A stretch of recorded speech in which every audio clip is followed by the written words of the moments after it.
Hello, everyone. It's been a little while. Hope everybody's doing well. Hope everybody's having a good time already tonight.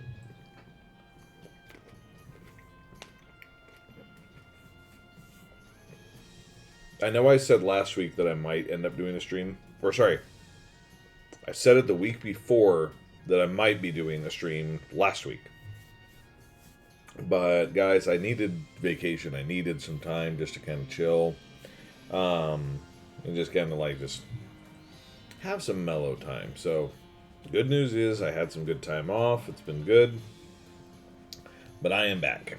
I am ready to go again. Give me just 1 second here. Make sure something's set up right. It should be.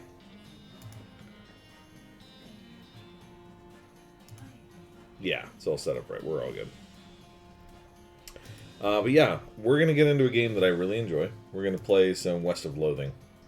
In the long run, my intention is to play not only this, but West of Loathing, which I've not played.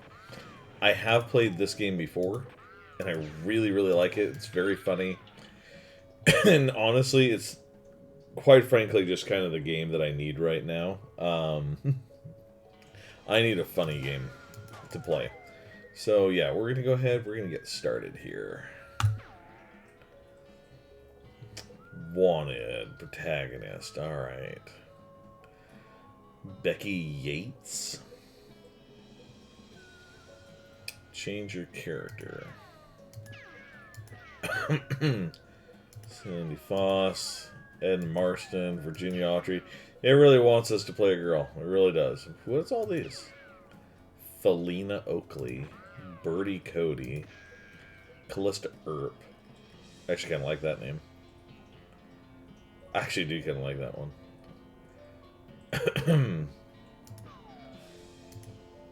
Callista Earp.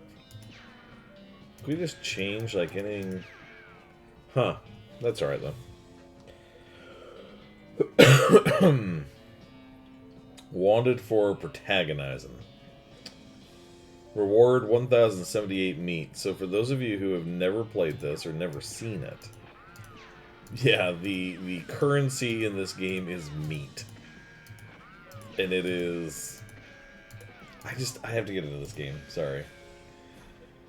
Plays Callista Earp? Yeah, we're ready to go. Are you? Yeah, let's go. We're going to be Callista Earp. Now here's the important question. Do we want to be a cowpuncher, a bean slinger, or a snake oiler? I have played through this as a snake oiler already.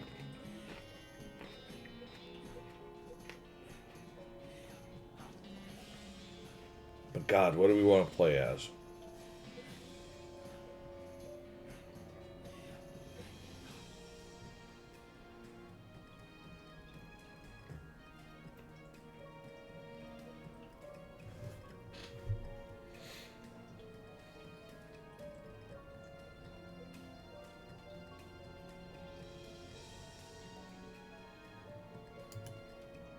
Cowpunchers solve their problems with their fists, whether shaking them at a disagreeable feller in a disreputable saloon, or disreputable saloon, or using them to punch a slightly more disagreeable feller in a slightly less reputable saloon.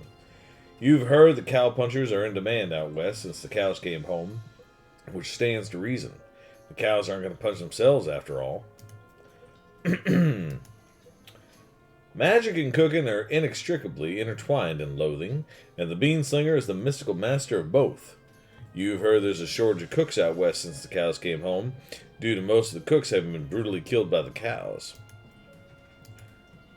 Snake oilers rely on their moxie and chutzpah to tame snakes, their fearlessness to extract potent oils from those snakes, and their cleverness to manufacture and sell potions made from those oils. You've heard snake oilers are doing really well out west since the cows came home. Everybody needs potions and hope in these dark days. And also out west is where all the best snakes live.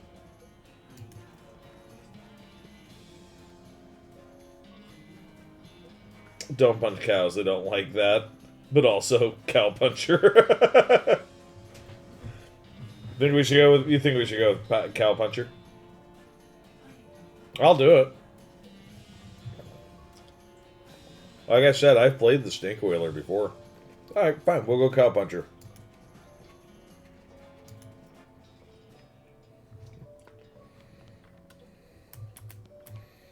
weird poster appeared here one night.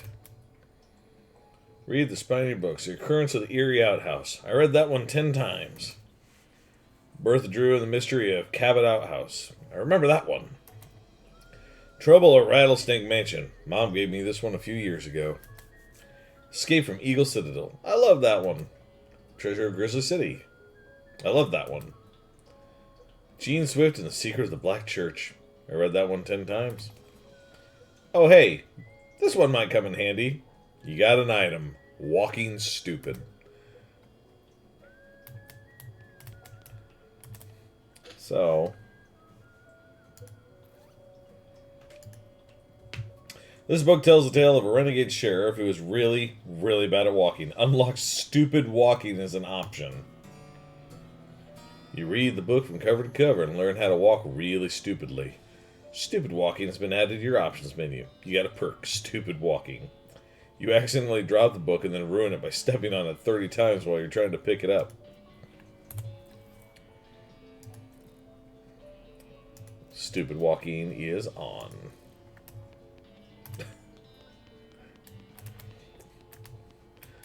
Let's say goodbye, bed. Time to head west to chase my real dreams. Goodbye, desk. Comb hair. You comb your hair one last time, you gain 1 experience. Progress rotated skill up 1 out of 5. Hey, Russell, how you doing? Caw-caw! Gonna miss you, buddy. Caw-caw! Caw-caw! Feed Russell a cricket. You grab a cricket from your cricket bag and feed it to Russell. He coos appreciatively and nuzzles your hand. Maybe it's time for you to leave too. Or goodbye, Russell, be good. Yeah, it feels a little weird to be like, okay, cool, I'm gonna leave. I'm just gonna leave you here in the cage. It's time for him to leave. You open your bedroom window, not pictured, and unlatch the door to Russell's cage. He winks at you, caws one last time, and then flies away to the west. It's time to hit the trail. What a mess. Stack the firewood. You gain 1 experience. This hearth really put the hearth and home. You're gonna miss Mom's cooking. It's Mom's pie safe. Keeps all her pies safe. Your little brother's room. Pick up one of your brother's weird books and flip through it.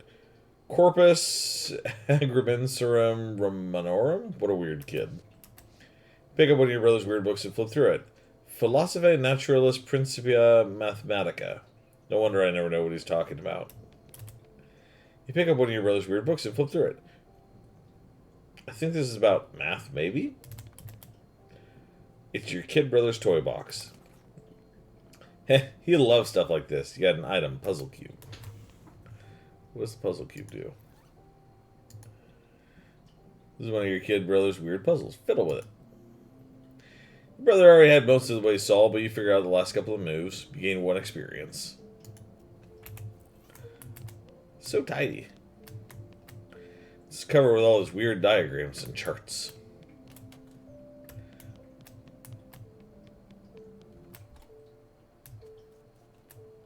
No trying to screw around the woods. Time to head west.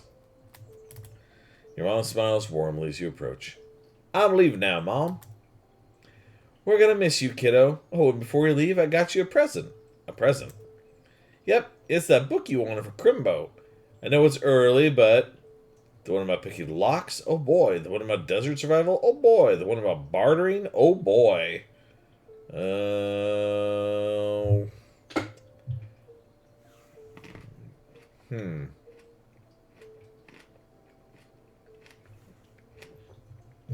I know picking locks is good in the game, but I'm not a snake oiler in this one.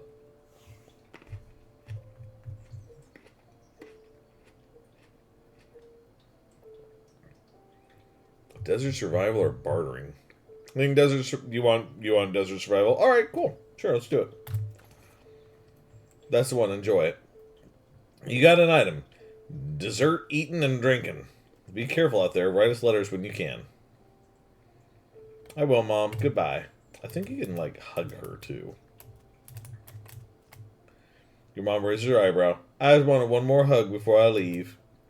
She smiles and hugs you again. You can just do that over and over. Your father morosely jabs at the haystack. That hat doesn't fit you, Dad. I'll grow into it. It's time for me to leave. His lip quivers a little. Listen, I want you to have this. It's your grandmother's brass knuckles. You got a night of brass knuckles. Thanks, Dad. Good luck out there. Be sure to say goodbye to your mother. I did. Goodbye, Dad. It's a haystack. Dig through it. Hey, a needle. Got an item. Needle. Your brother Rufus is standing there looking nervous. He's pretty good at looking nervous. Give him his puzzle back. You hand him his puzzle and he starts fidgeting with it. Say goodbye. Hey, Rufus, time for me to head west. I still don't understand why you're leaving. He's got a point, you know. Why are you going west anyways? To help people? To seek my fortune? To get off this stupid farm? To seek my fortune. There's just no opportunity here, kid. If I'm going to make something of myself, I got to go where I can make some meat. But it's so dangerous. 60% of the people who go west get killed within a year. And that statistic is from before the cows came home. I'll be okay. You worry about taking care of Mom and Dad. I'll worry about me. Okay, if you say so. I still think you'll be dead by Crimbo. I'll miss you, Rufus. Okay. You give him a playful punch in the arm. His arm explodes. His head goes lolling off. Your parents scream. You go to jail. Okay. I thought maybe there'd be enough, like, things for me to do to get more experience, but apparently not. Time to go. Go west, young woman? Yes. We are not skipping the opening credits. These people worked hard on this game. They deserve every bit of recognition for this uniquely entertaining game. But how's chat doing tonight, guys, while we're doing this? How's everybody doing? Good to see you in here, Iron. I know that you don't come in too terribly often, but it's very nice to see you here. Thank you for dropping in.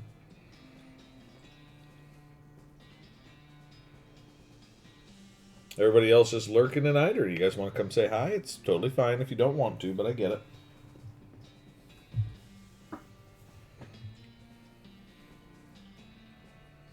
"200 miles later.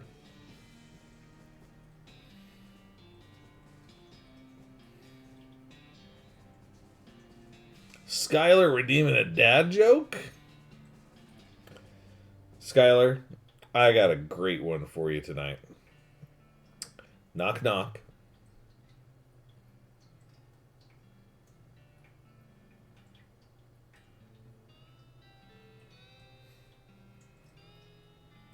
I'm waiting to see if Skylar actually says who's there. Who's there? Cute. A door.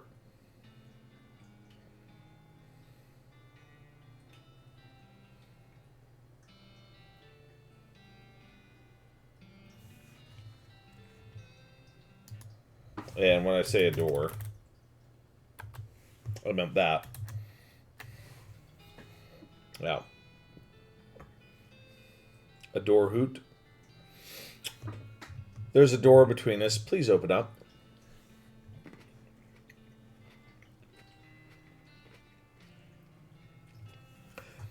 Well, the bad news is that you fell off that cart and got knocked out for a couple hours, and now you got no ride, no meat, and no prospects. The good news is that you're in a town rather than a gulch somewhere. Not much of a town, though. I would never. Get up and dust yourself off. Get the turnip. Get out. Zig, get out. What was the rest of that? Watch it, Missy. Ow. Yikes. Yikes. Yipes. Ah, pointy. Ah, dang it. Yeek. Yep. Yeah, you can step in every bit of shit in this place. You're going to run into every single one of these cactuses. You approach the weird Cactus Man hybrid. He smiles at you. Howdy, Cactus Man. Howdy yourself. And the name's Bill. Cactus Bill. What happened to you, Bill? Hi, Sapphire. How's it going, bud? Well, to be honest, Pa and I drank too much cactus beer and it turned me into a cactus. Doc Alice warned me this would happen, but I didn't listen. And that's why they call you Cactus Bill? No, that's just coincidence. Oh, does it hurt? Does what hurt? You know, being a cactus. Oh, no, it's actually kind of nice. The natural fermentation processes inside the cactus part of me keep me pretty drunk most of the time. I guess it is a mite boring. Oh yeah, everybody, don't forget, redeem your daily cookies. Snickerdoodle sounds great. Yeah, I bet. Wouldn't be so bad if I had something to read. You don't happen to have a newspaper or anything, do you? No, sorry. Yeah, if you happen to find one, keep me in mind. Will do, Bill. Leave him. Alright.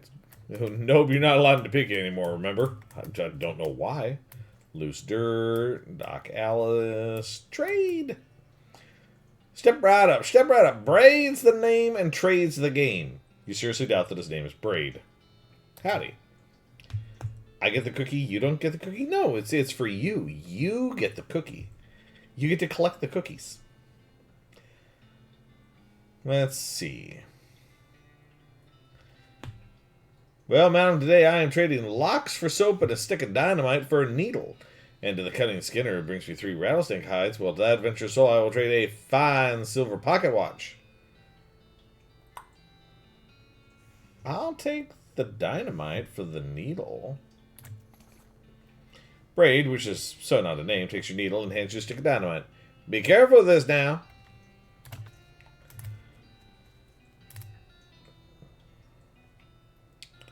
I'll hold you to that. No cookies for Sean. Aww. That's okay. I probably don't need cookies right now. As you walk into the saloon, the crazy-eyed guy sitting to the left of the door shrieks and waves to get your attention. Hey! What? Where's your hat, dagnabbit? Well, you can't drink it here without hat. Tain't proper. He points to take a hat, leave a hat box next to the door. Check out the box. You look through the hat box and find a sturdy-looking Stetson. That looks like something you'd wear. Grab it. You got an item, 4-gallon hat. Grab that and put it on. Thanks, sir. Pete!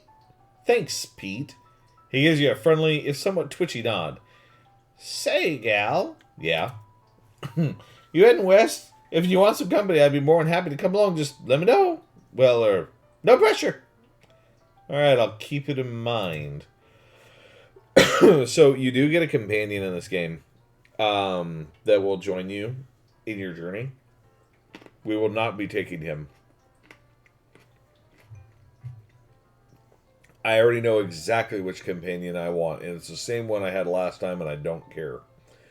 I know I'm picking a new class. I'm not picking a new companion, because I love the companion I had last time.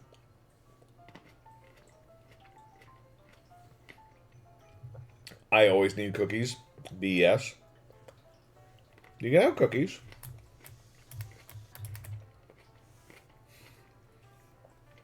It's a spittoon. People spit into it. You know, without even looking in it, that it's absolutely disgusting. We can ignore it. But really, would we? Would we ignore it? No. We're going to look in it. Yeah, it's full of spit. Regular spit, gross tobacco spit, chewing gum, and it looks like a few teeth as well. It's disgusting. And the smell! Even from a distance, it smells horrible. Look closer. You are now on your hands and knees, peering into a filth-encrusted spittoon. I don't understand what is wrong with you. Wait, is there something shiny at the bottom? Get it. You reach your hand toward the spittoon. Even before you touch it, you can feel the grossness in the air. Like a greasy fog enveloping the stinking brass horror. It smells like vomit. Like a vomit trough at a mesquite barbecue eating contest. You hesitate. Never surrender! You plunge your hand into the awful soup. It makes a sound like... Your skin is burning. Your eyes start to water. Search. Your fingers make contact with something. You pull your hand out of the devil's tree slowly, not daring to risk splashing the contents all over yourself. You appear to have gotten some kind of ring. Probably some kind of disease as well. Congratulations. You got an item, nasty ring. So, girl had stinky wet foot boot smell and said it smelled like candy. Ew. Gross. There are spittoons throughout this entire game. We need to find them all. It's not an option. We must find them all. Okay, so nasty ring. Got brass knuckles and a 4-gallon hat. We're doing good. This guy's sleeping. These two are playing poker, or at least trying to. They keep looking back and forth from their hands to the how to play poker card that came with their deck, biting their lips and concentrating real hard. Okay, we don't have any meat to gamble with. Don't want to talk to him.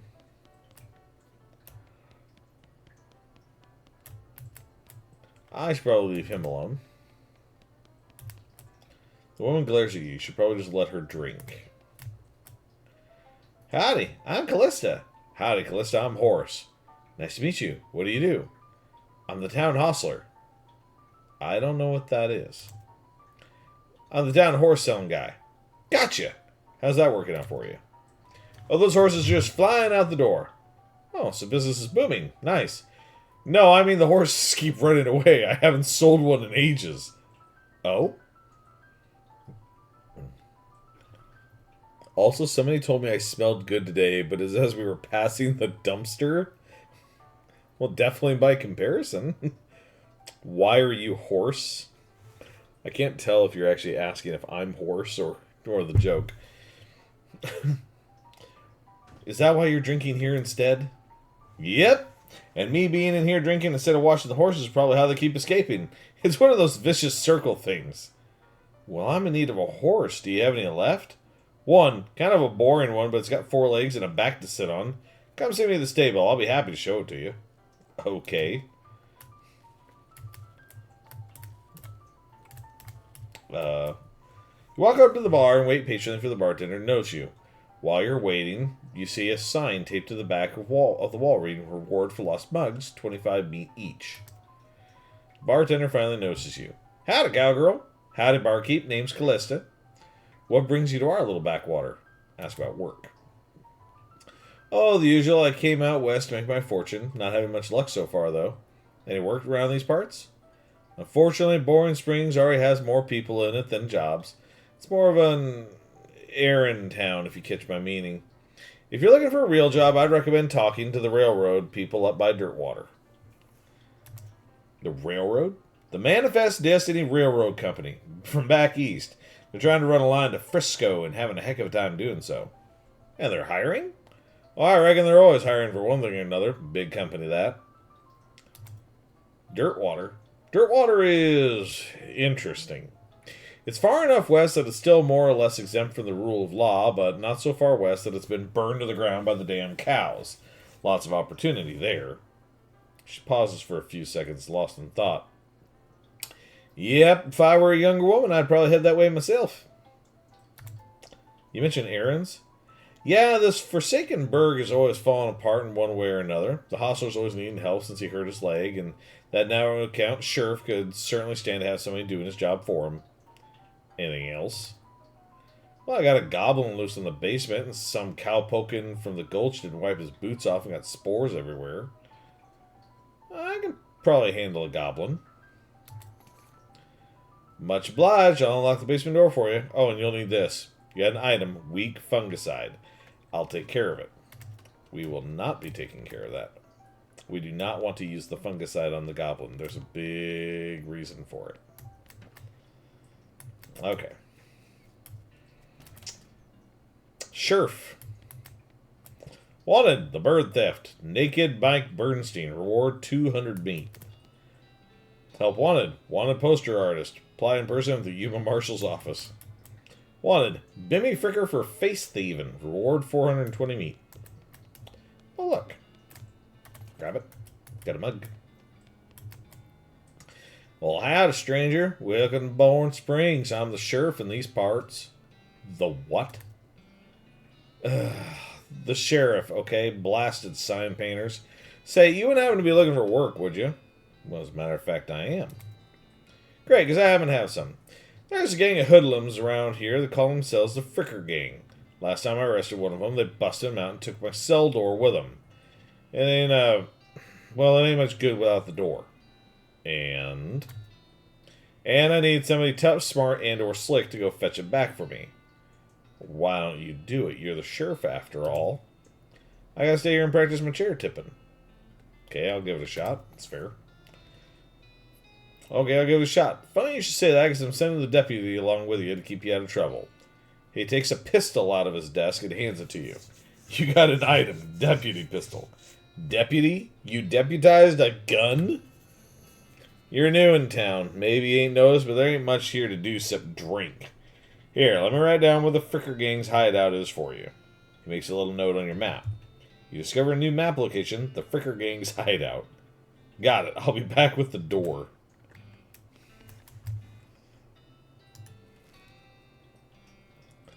Make your own damn guide to Boring Springs and its environs. Okay. This book contains everything you need to know to turn harsh, unforging desert into your own personal buffet. And the best part is the buffet also is an open bar. Gives you the foraging skill. Okay. You read the book and learn all sorts of tricks for squeezing extra stuff out of cactuses and whatnot. You got a skill, foraging. Unfortunately, while practicing your technique, you accidentally squeeze the book into book juice, which it turns out isn't a real thing. Aww. Okay. Effective against goblins. Dangerous as an enemy in combat is sometimes useful outside of combat as well. Increases your muscle, mysticality, and moxie by 1 for the rest of the day. Okay. Oh, I didn't realize I could just, like, click around. It's interesting. Get lost. Get lost. We can't go back to Topeka. Oh, let's look around and see if maybe there's some other mugs. Like a mug out here somewhere. 300 miles is too far to go on foot. You need a horse.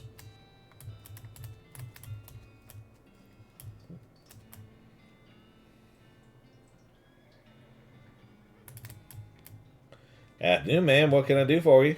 How's business? Oh, you know, every day I'm hustling. Tell you the truth, though, it's pretty terrible. All my horses keep running away. Well, except for this completely ordinary one. That's rough. Maybe I can help? Oh, God, yes. Thank you. Please. I'd go fetch it myself, except for this injury. I'll give you 300 each, 300 meat each for finding them. Well, how many are there? 3. Here, let me see your map. They pretty much always run away to the same places. He draws 3 little pictures on your map. You've now discovered the Ore Hill Mine, the Boring Springs Boneyard, and Thousand Stakes Gulch. Why these places? I think they like environments that are thematically appropriate. Here, when you find one, feed it some of these oats. That should send it back here. How does that work? They're special pigeon-infused oats. A bag of homing oats. Oh, we got a break going on right now. An ad break. I didn't realize that, so hold up. We'll wait for a moment. It didn't alert me.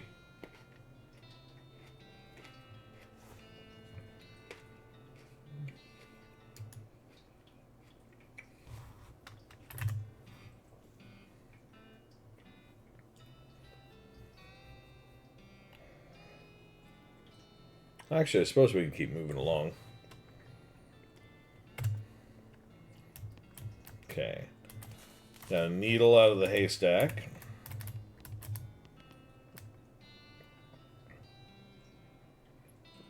Can you sell me a horse? You said something earlier about an injury? Yeah, I busted my knee while mucking out the showroom. Don't ask how. It's embarrassing. I was going to get Doc Alice to have a look at it, but she gave up doctoring. Why'd she do that?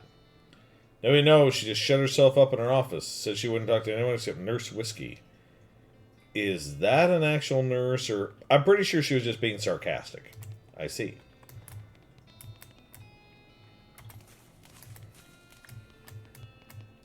This is the most typical horse you've ever seen.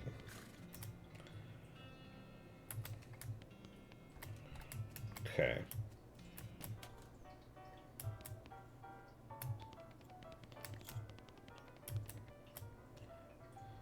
Hi. Okay, so I found this mug. Much obliged. You hand your recovered mug and you collect your bounty. Who's the lady drinking whiskey out of a beer mug? That's Susie. She's a rancher from nearby. Real tough broad. I ain't recommended you pester. Why's that? Lost her whole family to a cow attack recently. Got some pent-up frustrations about it. Ouch.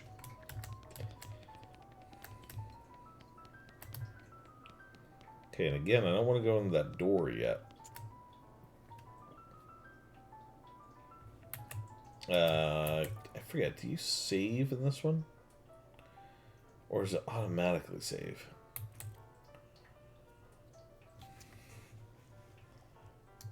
Options? No? I actually legit don't remember if you have to save or if it just automatically does it.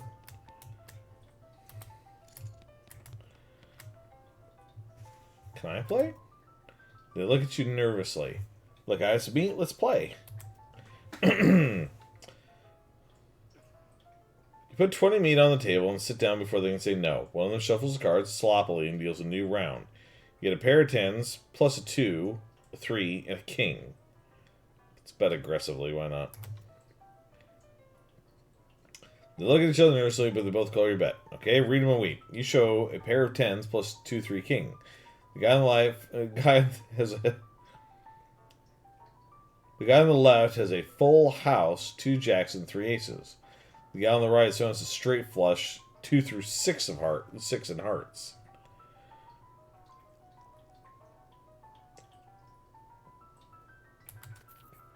You explain the jacks are worth 9 points each, giving the guy on the left 21 points, so the guy on the right 20, and you're 25 plus king. And the king means they have to either pay you in human teeth or an extra 10 meat each.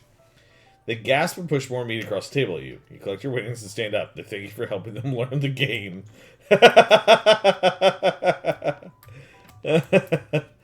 Alright. Get lost. Get lost. Okay. What else do you have? No trades. Okay. Well, we can't go to Dirtwater, so we're just going to have to do this stuff here, I guess.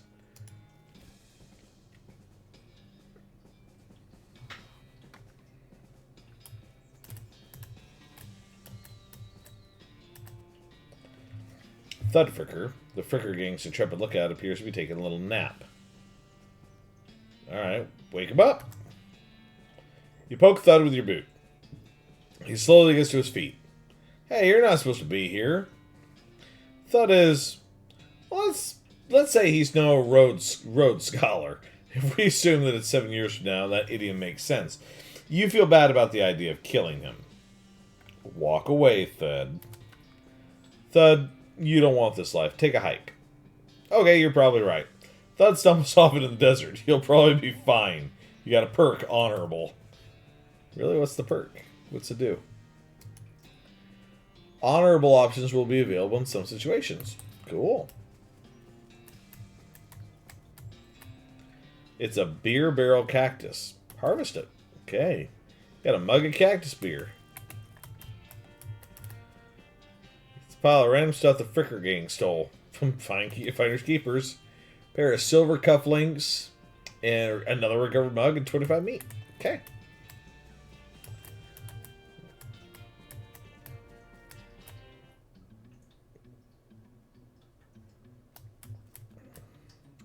One of the Fricker boys is dozing in a bathtub. Psst, can you pass the soap? He mumbles and hands you a bar of soap before sinking deeper into both sleep and the tub. Time up. Grab a nearby length of rope and carefully tie his hands together and then to the handles of the tub. The sheriff can come collect him later. Let sleeping bandits lie.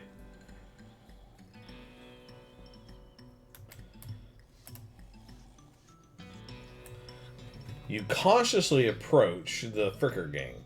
They're pretty engrossed in their poker game, so it doesn't actually require that much caution. You hide behind a barrel and eavesdrop on their conversation or file. The one with the eye patch is quiet, but you gather that his name is Snipe, and that the squirrely one is Brother Wimpy. What's your play here? Approach them and talk. Howdy, boys. Deal me in? The one without the eye patch raises an eyebrow at you. Who are you? How'd you get past Thud and Soapy? What do you want?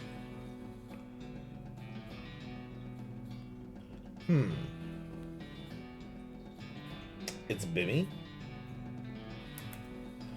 It's Bimmy! Me, Bimmy, your sister.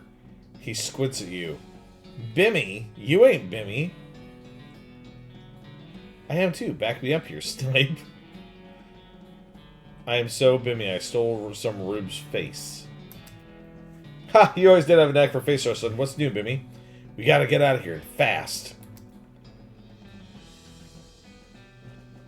The Pinkertons are onto us and they'll be here any minute. Dagnabbit, come on, Snipe, let's hightail it. I'll catch up. Wimpy nods. He and Snipe hurriedly pack up their belongings and flee the cave. You congratulate yourself on your attentiveness, memory, and strong interpersonal skills.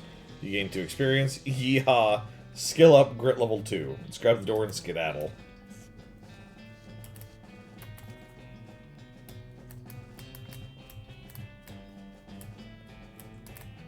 Oh, mug on the table.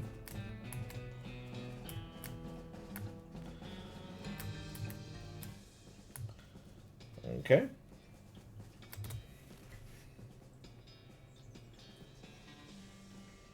I got an ad and missed so much.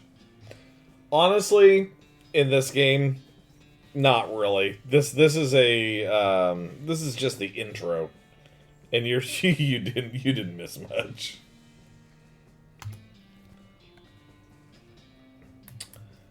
Orehole mine. This definitely does not bear closer scrutiny. There's still some meat ore in this cart. Dig through it. You gain 65 meat. Oh, another mug. It's instructions for the cargo elevator. Examine the controls. This mechanism is labeled Cargo Elevator Control. Poster on the wall behind reads, Level 1, blasting cap storage. Level 2, plungers, both kinds. Level 3, tools. Where do you want to send the cargo elevator? Let's leave it alone for right now. Find a disgusting chunk of meat ore. You got an unrefined meat nugget. This looks dangerous. At least there's no plunger hooked up to it. So we need the plungers is what we need.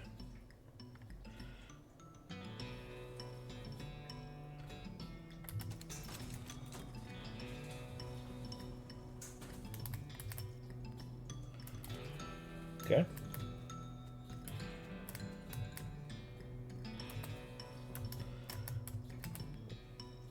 This looks dangerous. If there's a blast gap on there, we'd be in real trouble.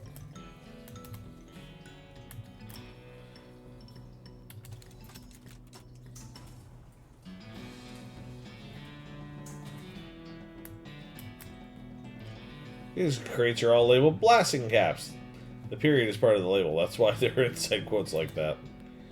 Dang, it looks like you're going to need a crowbar to pry one of these crates open. Oh, so we probably need tools. There's probably a crowbar.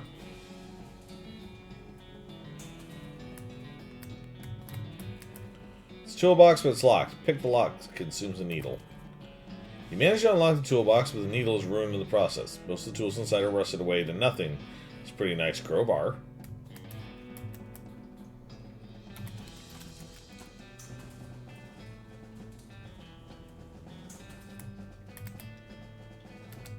Okay. Pry one of the crates open with your crowbar and grab a blasting cap. You got an item, blasting cap. This looks dangerous. Add a blasting cap. Okay, you succeed in putting yourself in grave danger. I'm in danger. This makes you nervous. Press the plunger. Meat everywhere. You see the dark horse, barely. Approach her. Hey there, girl. It's okay. I'm a friend. The horse shies away from you, though in this case it's more like a cripplingly introverted away from you. Introverts away from you. Reassure her. Come on, don't be like that. Look, I brought some oats for you. They aren't poison or anything. That's reassuring. In retrospect, I guess that wasn't a very comforting thing to say. Feed her the oats. You take a handful of oats out of the bag and hold them out to the horse. Here you go, yum yum. She sidles away from you warily, makes a surprisingly good attempt at hiding in her own shadow. Come on, please. Pat her on the nose. As you reach out to pat her nose, the horse ducks and steps further back into the shadows. Oh, come on. Eat the oats yourself. Look, they're fine, okay? See, you take a handful from the bag and toss them into your mouth. Ugh, it's like the roughest, blandest breakfast cereal you've ever eaten. It smells better than dry cat food. Don't ask.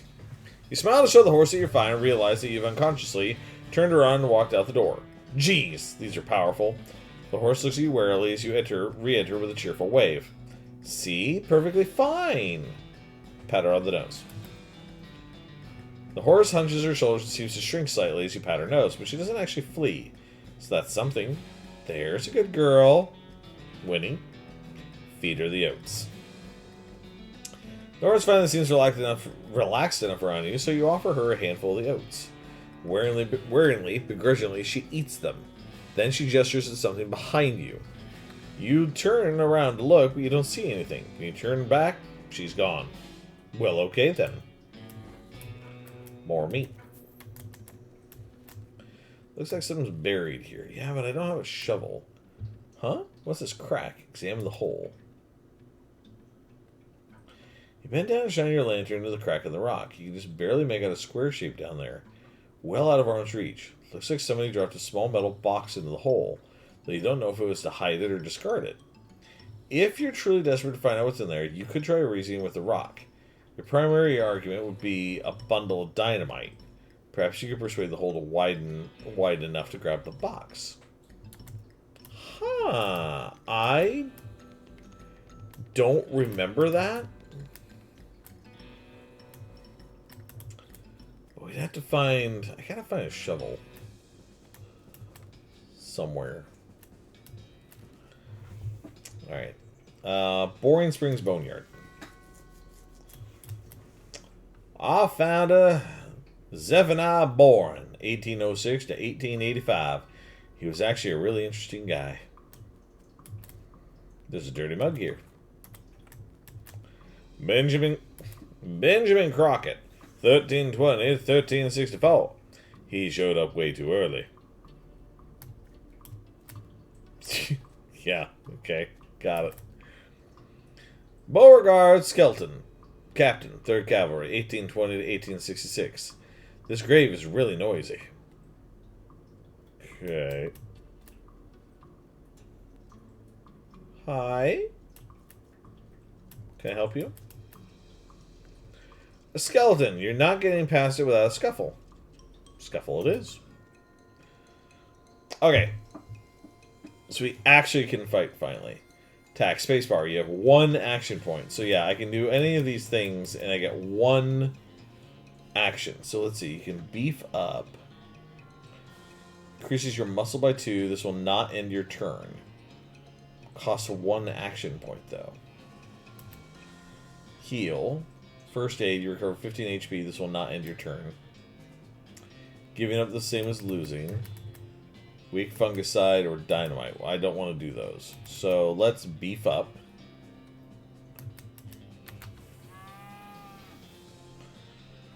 Okay, I have no action points remaining. So I can just attack.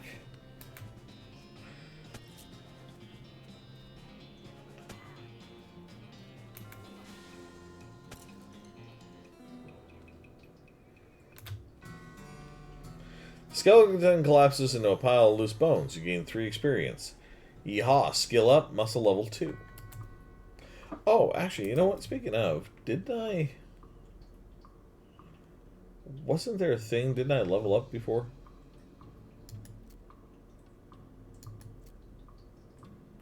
Maybe not. Maybe I didn't level up yet. Thought I did. Okay, it's fine. Oh. Your pulse quickens as you get near the spooky translucent horse. Approach her. You approach the weird, semi-transparent horse cautiously so as to not startle her, though you quickly come to the realization that this is not a horse that startles easily. Hello there. Hi. I'm friend, okay? Nay. That's a little strange how you did that without opening your mouth. Pat her on the nose. You pat the horse's nose, which is very cold. If you were going to ride her, you would want an extra saddle blanket to keep your butt from freezing. Feed her the oats. Here you go, girl. You hold out a handful of oats for the horse, but she just sort of stares right through you. Brrr. Please don't look at me like that. Snort. Try the oats again. You hold the oats out again, but the horse continues to ignore them. What's the matter? Are they not spooky enough? Not sure how to make oats spooky. I guess I could put some bone meal on them. I don't have anything handy to grind bones with. Grave dirt? Is that a yes? Weird. Okay, add some grave dirt to the oats. Sprinkle the oats with just a little bit of grave dirt and hold them out again. The horse grazes expressionlessly at them, then eats them. And with that, she glides away in the direction of town. Weird. Timothy Cochran, 1855 to 1895, devoted husband. Elizabeth Cochran, 1887 to 1895, beloved daughter. Silas Cochran, 1895 to 1895, a baby.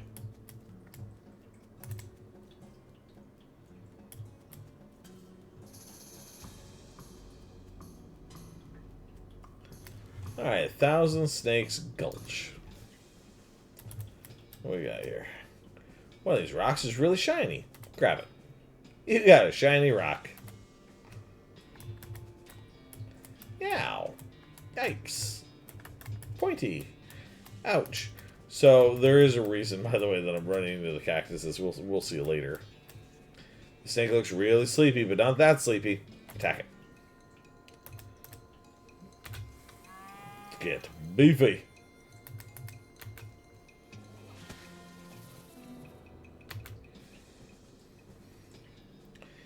You're slaying a snake. Before long, they'll call you snake murdering Callista. There we go. Ah, Pointy, you got a perk. Mostly scabs. So, you've been poked by so many cactuses that your body's built up an entire extra set of skin capillaries just to deal with the constant tiny puncture wounds. Plus 5 maximum hit points. Another snake? Well, I guess it's not called One Snake Gulch. Attack it. Oh, it's going first.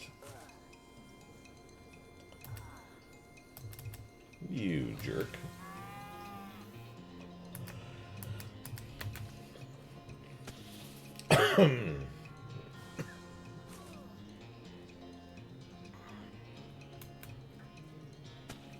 I'm pretty sure your hit points restore every fight, I think.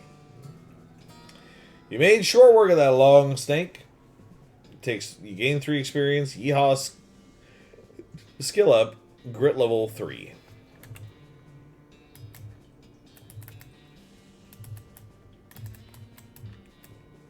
This snake looks really angry. You're going to need every trick in the book to beat this one. I'm good at tricks.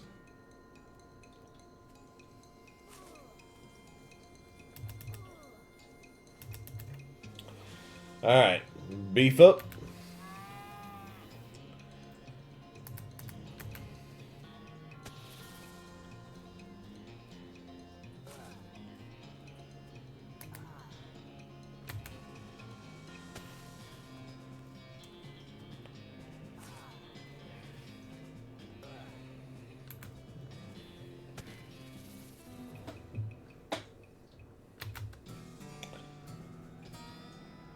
Nice work. If the whole cowgirl thing doesn't work out, you can always get a job as a snake exterminator.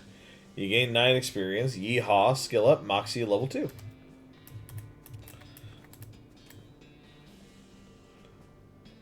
Oh, I like this horse.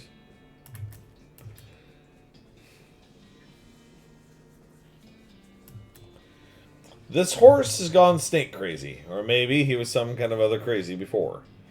Approach him. Hey there, boy. Hey, fella, I'm a friend. It's cool, alright? Be cool. Don't freak out at me. Look him in the eyes. You calmly look the horse in the eyes. One of them is fixed in a glassy 1,000-yard stare, and the other is revolving madly in its socket like he's thinking of trying to escape in every direction simultaneously. He looks to be calming down a little now, and it's clear that you aren't actually made of spiders, though. Pat his nose. You carefully and gently pat the horse's nose. He twitches a bit. Okay, a lot. But seems to recognize that you aren't going to eat his eyes or suck out his soul or whatever madness is bouncing around in that skull of his. That's a good boy. Feed him the oats. Are you hungry, boy? Got a little treat for you. Snurf! You feed the crazy horse some of the homing oats, and it gallops away with a whinny. Or rather, a... Hopefully he's headed home and not into the 12th dimension. Cool.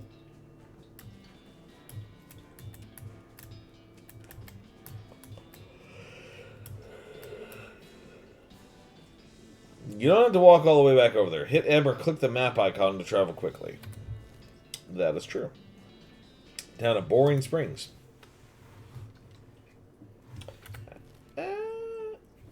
Yeah, that's fine.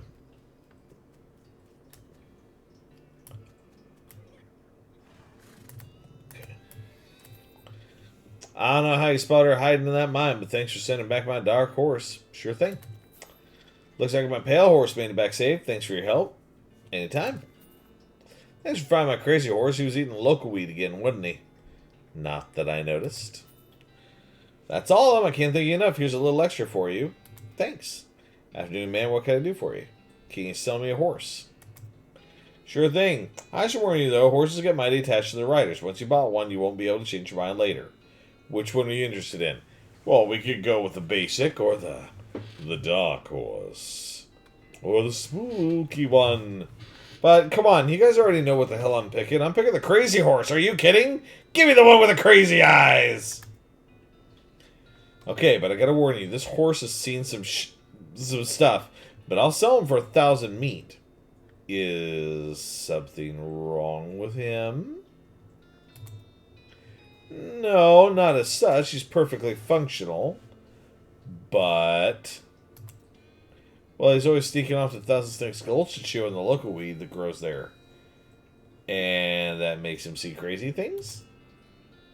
I think it's more like he does it to forget about the crazy things he sees all the time anyway. Color me intrigued. I'll take him. Thanks. Here's the keys. Ride safe. Give him a name. Oh, guys, what are we naming the horse? Everybody give me a suggestion. Whoever's in here, give me a suggestion what you think I should name the horse, and I'll decide off of those. It does have to be appropriate. I'll warn you. It just needs to be appropriate because Twitch terms of service and all that stuff.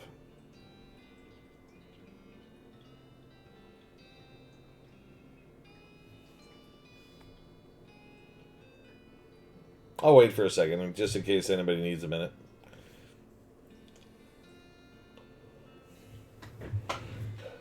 Unless everybody's lurking. That's why I'm waiting for a minute.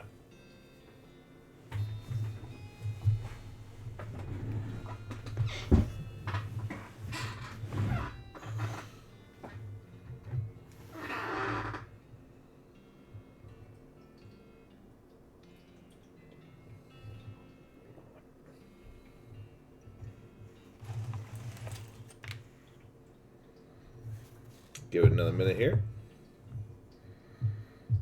I think everybody's lurking tonight.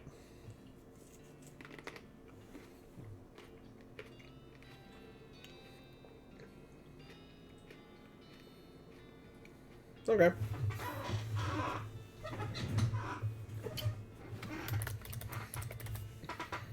Yeah, name him after my favorite kobold. Or one of my favorites. Are you sure you want to name your horse Cookie?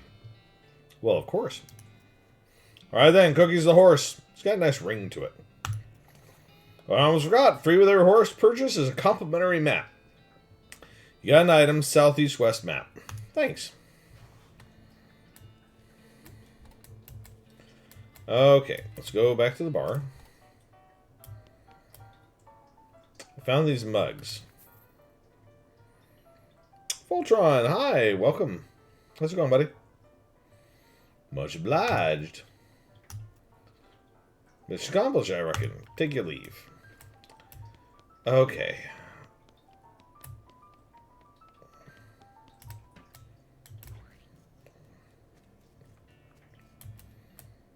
Yes, Brad trades the game. He seriously does his name is Braid.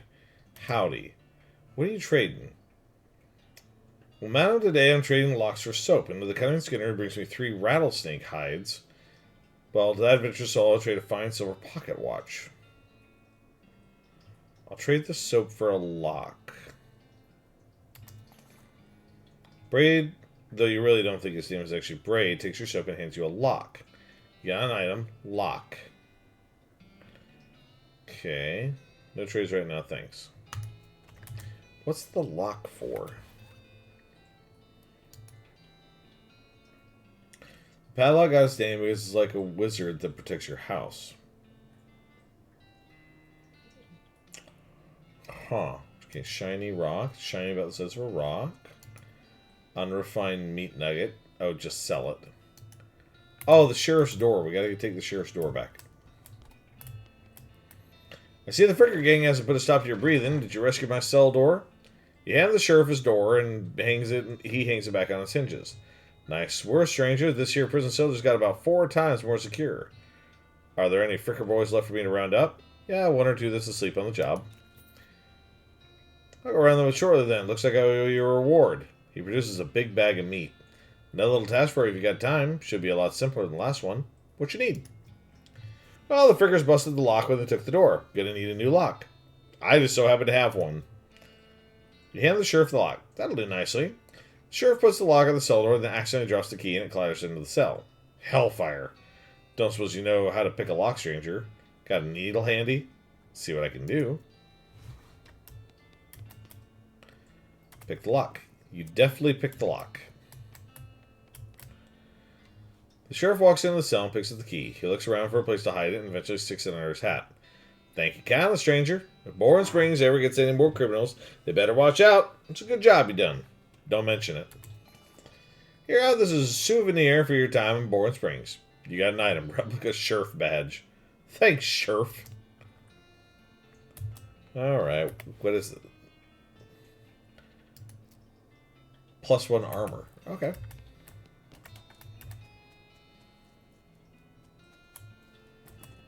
Get lost.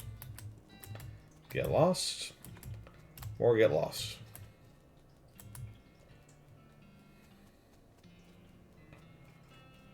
I think once I leave here, I can't come back.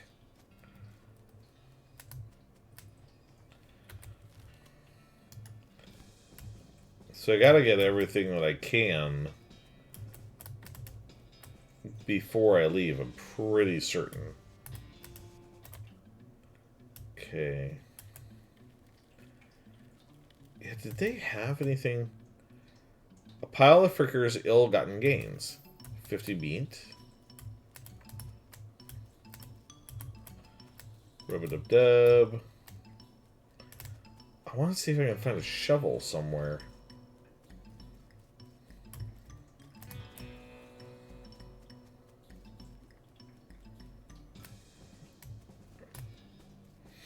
I hope I haven't already screwed something up, because I know there's something I want to do at the saloon, but I can't do it yet.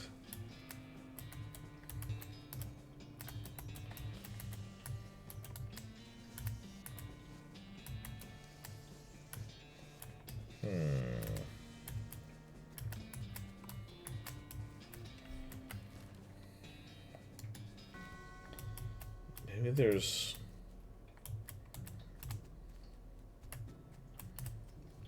a shovel or something here?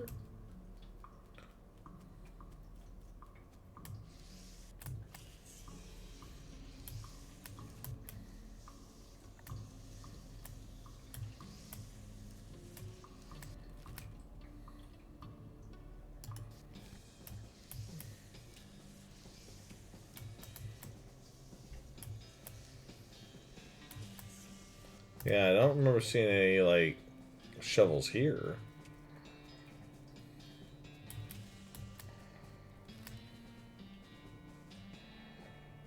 Huh.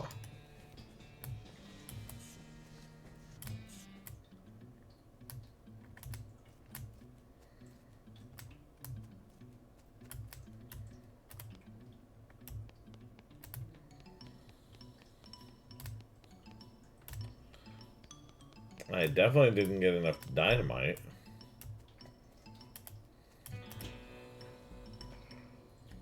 Let's try the tools again really quick. Nothing else of interest in the toolbox, yeah. That's what I thought.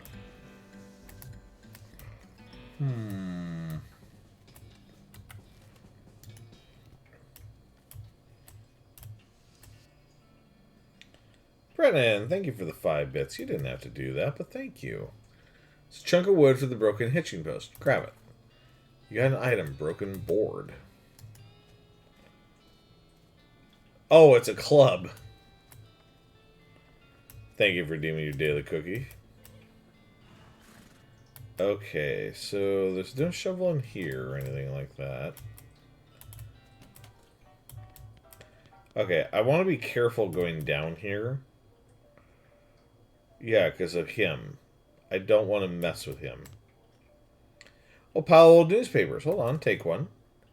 You got an item. Boring Springs Gazette, April 20th, 1895. Yeah, I don't want to accidentally hit him. A crate of nurse brand whiskey. Good for what ails you. Grab a bottle. I guess we never established your age. Good thing the legal drinking age here is can reach the top of the bar. You got an item. Nurse brand whiskey. Awesome. Okay, good.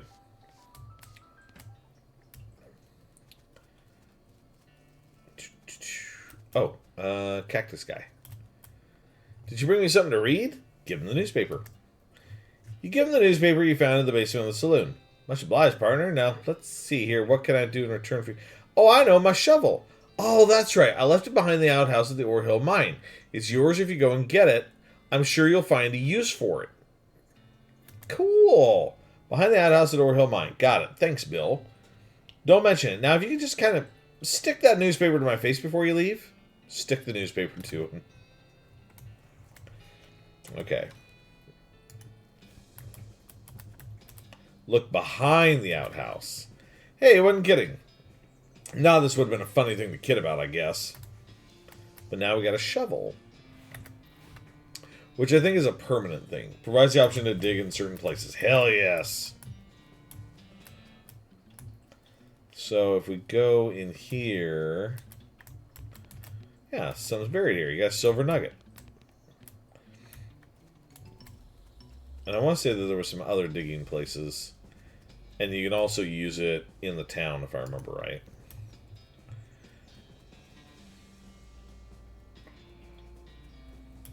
If I remember correctly.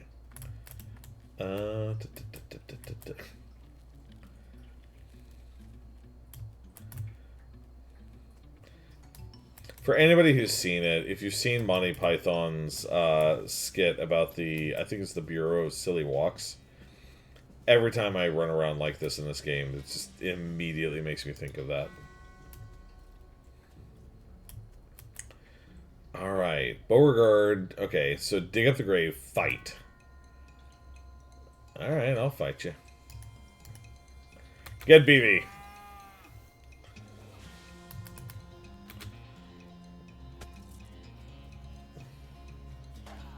Oh, damn, he actually hurts a little bit.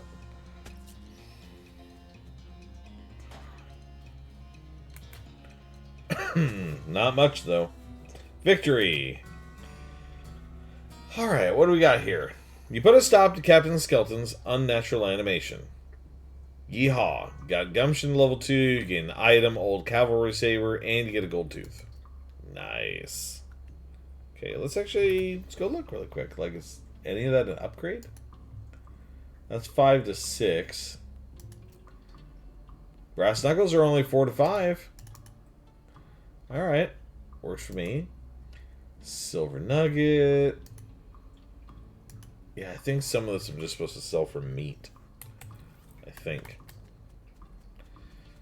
Is there another thing to... No. That's the family.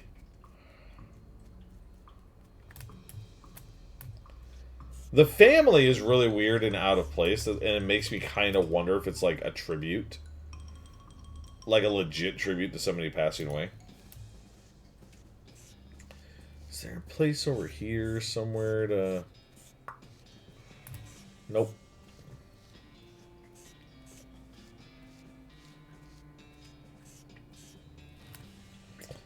Okay, so I already went into the mine. Let's go around the town. I thought that this ball here had something, but that's fine. Shovel it. Ah ha ha. Shovel it. Shovel it. Yeehaw, tough customer.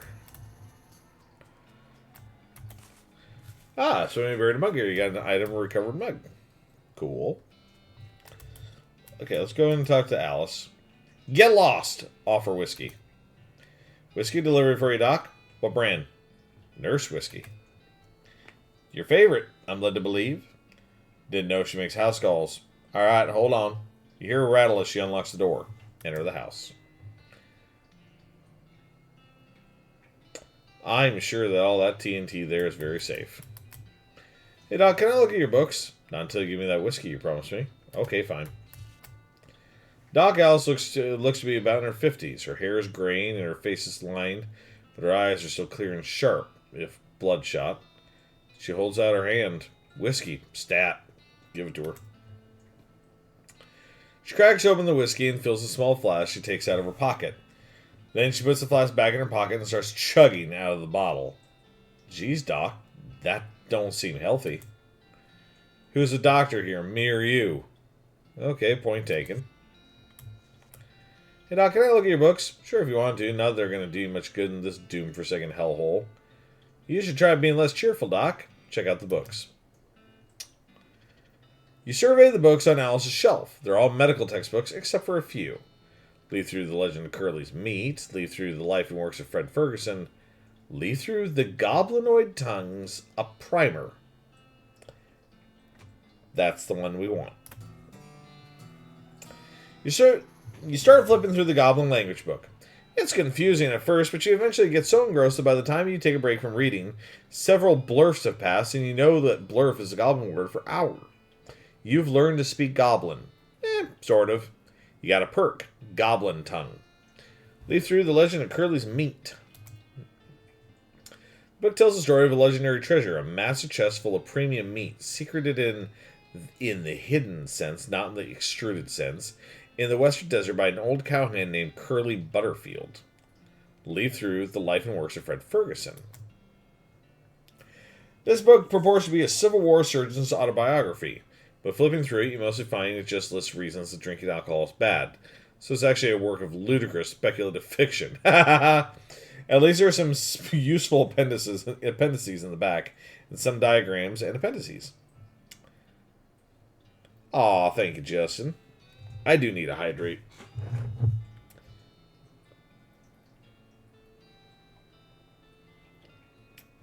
And a posture check, I suppose, wouldn't hurt. Actually, I'll give you a freebie. I'm going to do a stretch in that case. Since I got to adjust myself anyways. Oh, boy.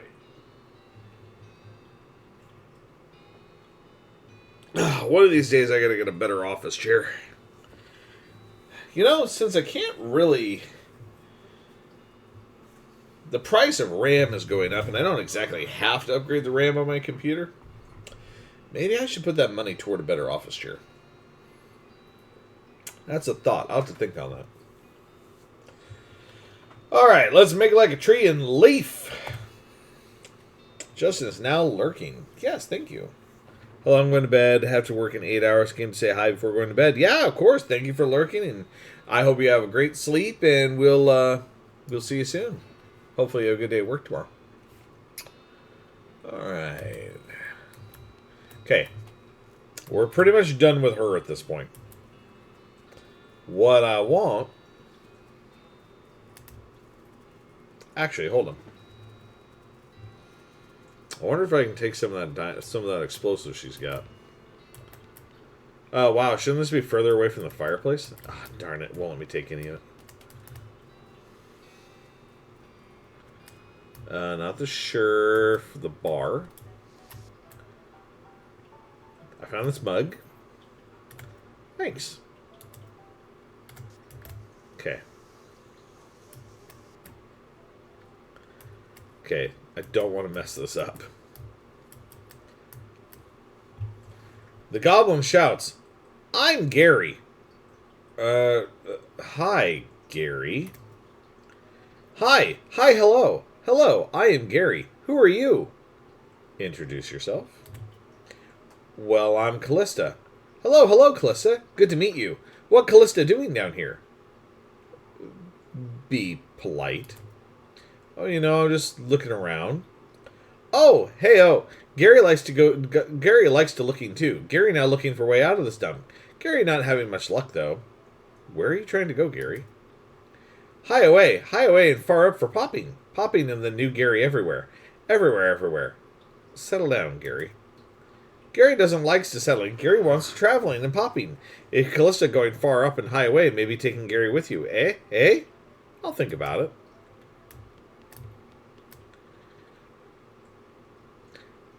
Oh, hey, oh, you. Oh, hey, oh. It's you. Gary traveling with you? Far up and high away? Going. I'll let you know, Gary. Okay, and now, actually, we really can. Although, I wanted to see if I could get more dynamite, but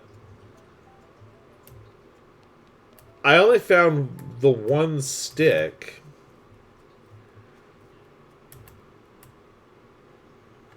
Howdy. I never got the skill Dickerin.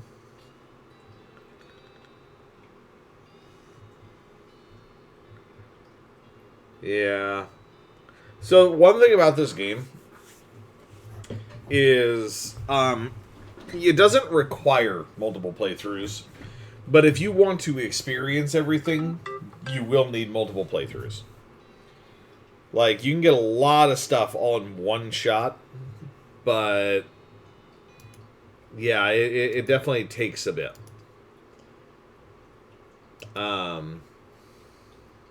You can get a lot of stuff in one shot, but the Cow Puncher has certain stuff that the Snake Wheeler doesn't have, and the Bean Caster, they have other things too. So it's like, you won't get everything with just playing one of them. This is what I'm getting at. All right, no trades right now.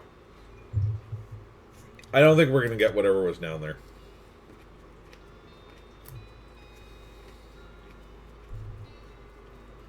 So, screw it.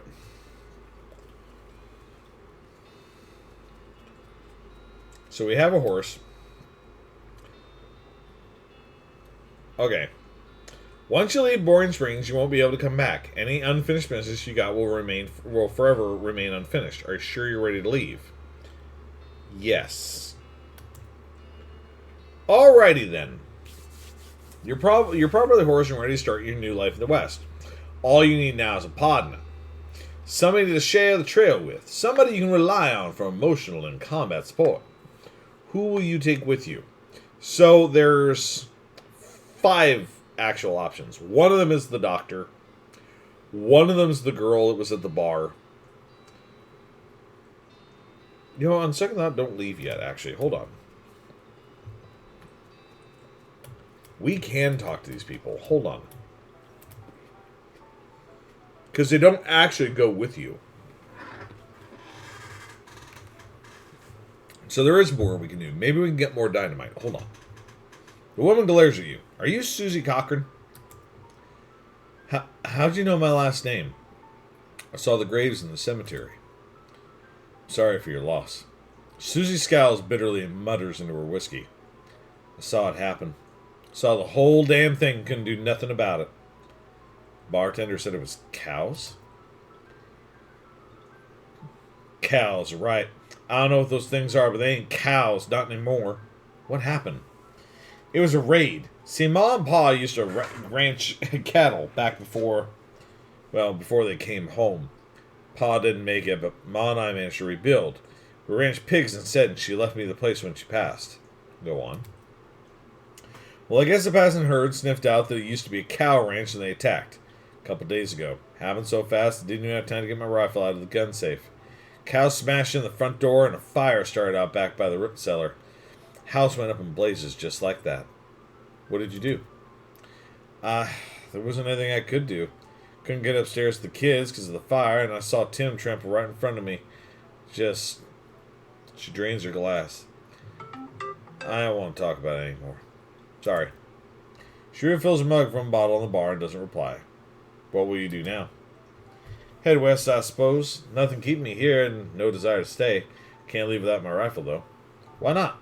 It's Ma's rifle. It's all I got left of anybody. Where is it? Left it at the range like a damn fool. Listen, can I ask you a favor? I need someone to go get it for me. Yeah, I'll go get it. So he shows you on the map where a ranch is. Okay. So we actually do have a little bit of extra stuff we can do.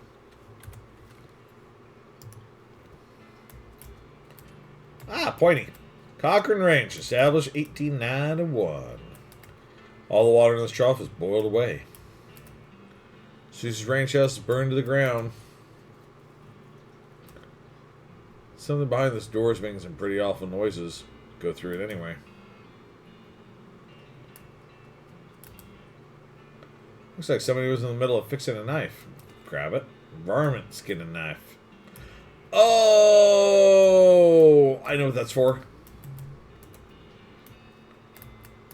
I wonder if we can go back and actually, like... Those pies were not safe. Hello? This thing looks angry. You're not going to make it that safe without dealing with it. Fight it! Let's get beefy! Wow, 12 to 13 damage.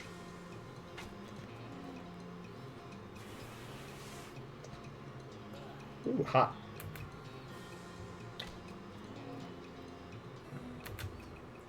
You defeated that nasty cow skull floating in a cloud of flame. You gain 6 experience. Grab Susie's rifle. Alright. I'll give it back to her. No, go back in there. No. The outhouse is the only thing still standing. Okay.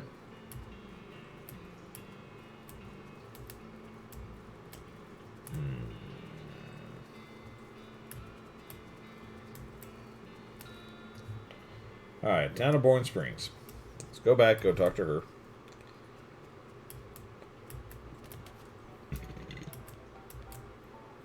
Found my rifle yet, stranger? Yep, here she is.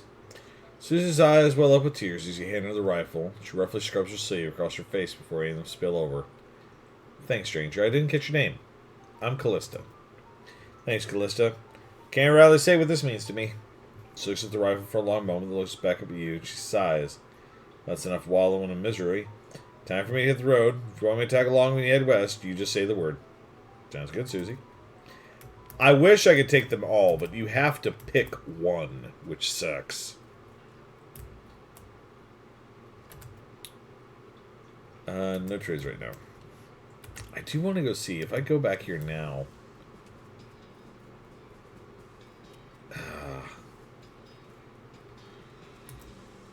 yeah, see... For the snake skin, if I had gone there first and gotten the special, the varmint skin and knife, I could have skinned the snakes and then taken the snakes to the guy in Boring Spring and gotten the pocket watch. That's fine.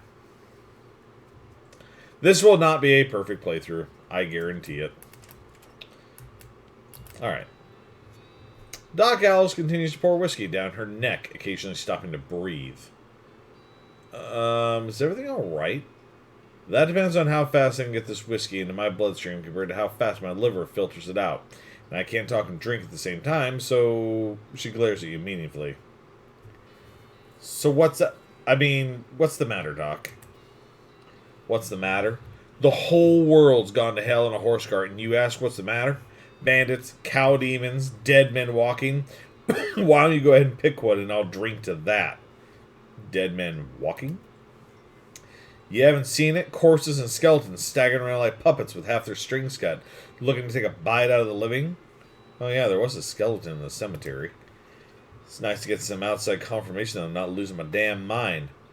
But how is that even possible? It isn't possible. It goes against everything I know about medicine. Dead patients don't get back up. Patients? Oh. Ouch. Doc Alice turns away, grimacing. Every doctor loses one now and again, and you never get used to it. But, well, it happens. What doesn't happen is them coming back afterward and looking for revenge. That must be pretty rough. Rough? Missy, I don't think you comprehend the situation. It's not just patients. It's neighbors, friends, husbands. Oh, indeed. She turns away from you and focuses her attention back on the bottle.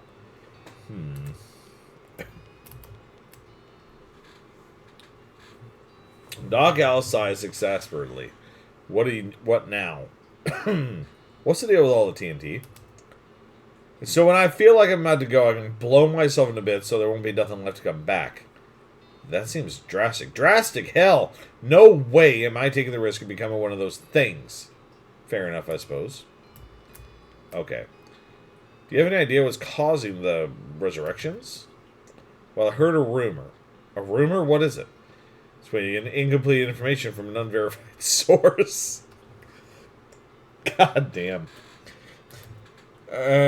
Anyway, what I heard is that there's a fella out west that's causing it. A necromancer, they call him. Supposedly he's sending magic out into the world somehow. Magic like the beanslingers use? Never heard of any beanslingers raising the dead, have you? Her scowl deepens. That'd be one hell of a can of beans. What now? About that necromancer. Assuming he exists, what about him? Well, maybe somebody ought to try and stop him. Doc Alice gives you a sharp look. You? Because I know you ain't talking about me. Why not you? A gray-haired old woman that knows about as much fighting as a squirrel knows surgery. Did you hit your head on a bar stool, kid? You weren't that old. And if I were going to pick someone to go up against a necromancer, it'd be someone who also knows about death, but in a scientific way. A doctor, right? Doc Alice stares hard at you and takes a swig from her bottle, saying nothing. And it sounds to me like you got plenty of motivation to get the job done for your friends and everyone. She continues to look at you. You can see the gears turning in her head. Beats doing nothing anyway. Beats locking yourself in a house full of TNT and drinking yourself to death. You aren't even doing any doctoring anymore. She winces and looks away. She then shakes her head slowly. You seriously expect me to ride out west by myself chasing a rumor? Doesn't have to be by yourself. I'm heading west too. Tag along with me and maybe we can find the guy and put a stop to him. It's crazy. Impossible. Impossible like raising the dead is impossible? Alice crosses her arms and regards you thoughtfully. A spark slowly brightens in her eyes. Alright, kid, what the hell? Let's give it a shot. So we have the option to take her. So let me know when you're ready to leave. I'll wait here. Damn. I was really... Oh, this vanity doesn't look like it sees what she's breathing a little. Hey! There we go. Muscle level 3.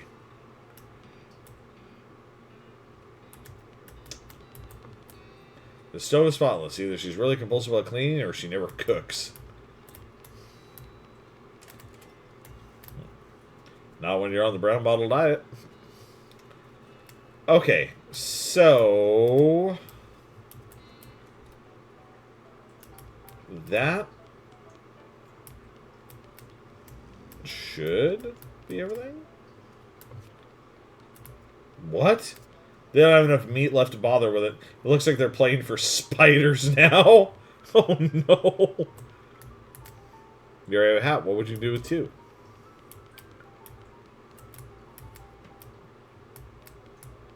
Okay, and there's Gary. Gary's fine. I'll let you know, Gary.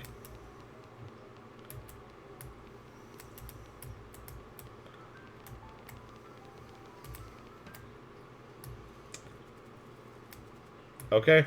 Yeah. Unless I can go back here, which I don't think I can. Yeah, I think the snakes are just gone. It's kind of unfortunate. Okay. Alright. Yes, we're ready to go. So yeah, you get the option. You get Crazy Pete, Doc, Alice, Susie, or Gary. All of them are great companions. All of them have their own little special thing. The only one I've never seen anybody use is Crazy Pete. But my favorite, by far. You head back to the saloon's basement and smuggle Gary out under your coat. Let's hit the trail. Gary the Goblin. One last thing before you go. Up until this point, I've been automatically spending your experience points for you. I'm happy to keep doing it, and I promise to give you a nice, well-rounded experience. Shall I keep it up, or would you prefer to decide for yourself where your XP gets spent? You can always change this later on in the options menu. We will spend it manually. Okay, you now have the option of turning yourself into some kind of unbalanced weirdo if you want. Open your character screen when you want to spend experience. Okay, let's check our map. You consult the southeast-west map the Hostler gave you. It only lists two things. The town of Dirtwater and the Manifest Destiny Railroad Company's westernmost camp. Head for Dirtwater.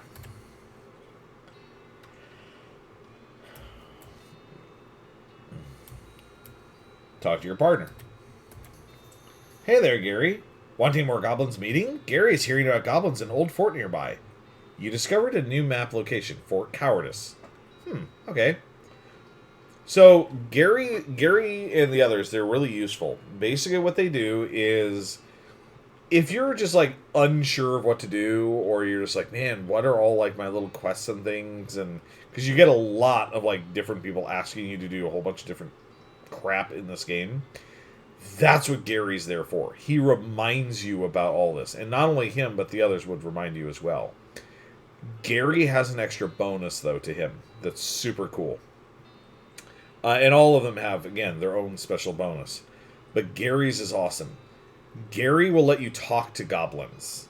And even though I can talk to goblins myself, because he is a goblin, they're nice to him.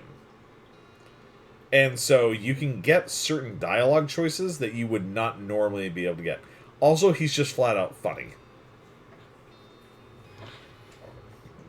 Am I forgetting about anything?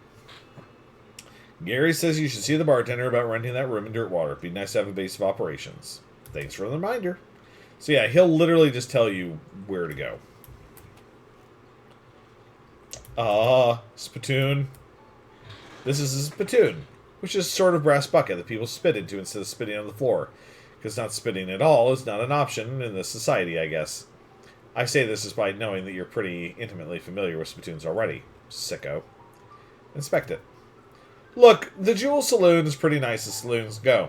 Actual glass in the windows, more than two kinds of drinks, a poker room instead of a cockfighting pit. But this spittoon is still a spittoon. The rancid tobacco spit inside isn't fancy rancid tobacco spit. Inspect it. Here we go again. Alright, fine. You are now hunkered down next to a brass filth bucket, which has probably never been cleaned or emptied because you're near the desert, and the ambient humidity around here is pretty low. Low enough that the spit evaporates nearly as quickly as it accumulates. So that's good, right? No, that's bad. Because only the water part of the spit that evaporates. This brass bucket is half full of the rest of the spit. The toxins and filth that don't evaporate. Several years' worth. Distilled and concentrated until it's the consistency of molasses. People aren't allowed to flick cigarette butts into the spittoon anymore because they bounce. Search it. You're about to put your hand into a bucket of something the color and viscosity of maple syrup. Except, instead of maple, it's flavored with the inside of the mouths of people who chew cigars instead of smoking them and have never brushed their teeth. Yeah? Lord. It feels like putting your hand into a bucket of lukewarm tapioca pudding. Except instead of tapioca, it's basically poison. It smells like someone ran over a skunk, waited a week, and then set it on fire. It feels like your hand is dissolving. Keep searching. You found something. You found a tacky, filth-covered porcelain cow figurine. A useless, disgusting thing that will make a great heirloom for your children, assuming you're still able to have it and you hate them. Hooray! I actually don't remember getting this. So I wonder if this changes based on what your class is. You hold this little porcelain cow upside down because it's filled with tobacco spit and you don't want to spill out the little hole in the bottom of it. This item goes in your offhand. +3 melee attack damage and +3 spell damage. Alright, cool. Scowl doesn't look like she's in the mood to talk. That's fine with me. Well, howdy there. Always nice to see a new face in town. Welcome to the Jewel Saloon. Hi, thanks. I'm Callista. Glad to know you, Callista. Folks around here just call me Lloyd. What can I do for you? Nice to meet you, Lloyd. I saw the sign out front, advertising a room. That's right, finest room in the house and plenty of room for your partner too. Interested? How much does it cost? Well, that's where you're in luck. The previous tenant was a banker fella, and he paid a month in advance right before getting himself killed by bandits. You seem like a decent sort, so the room's yours if you want. It's gratis. Wow, great. He's a partner talk. What do you think of the Jewel Saloon, Gary? Nice place, many people. Gary betting the basement is much nicer than Boring Springs. Yeah, they probably don't want people going in their basement. Aww. Sorry.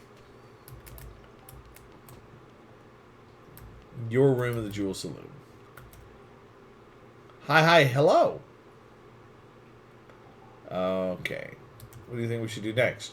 West to going fast? Okay, a big iron snake to riding. So fast taking us. A big iron... You mean the train? Yes, asking the training mans.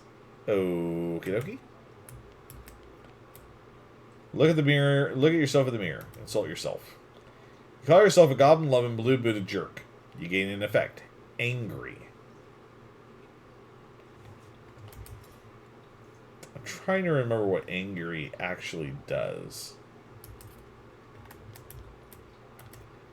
You call yourself a chicken-plucking, lily-headed jerk. Gain an effect. Angry. Insult yourself again.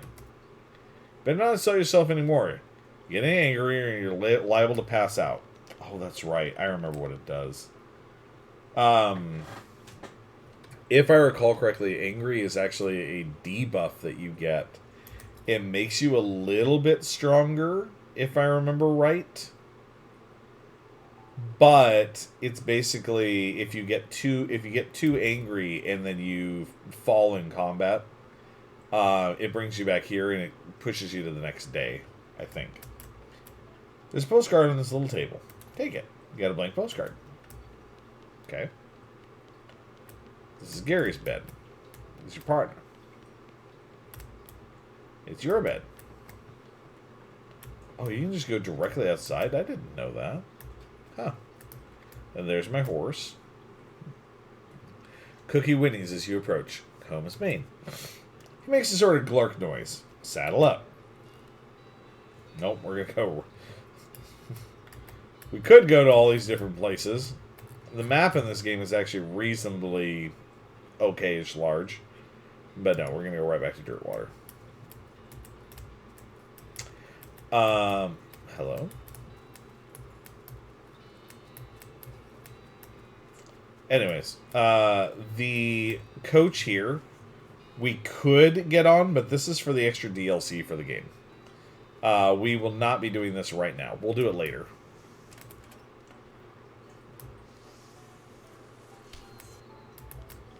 These guys must have fallen asleep during a brawl. They're engrossed in conversation. Leave them be. This old man stares off into the distance, listening to the piano. Try to talk to him. He doesn't react to you at all.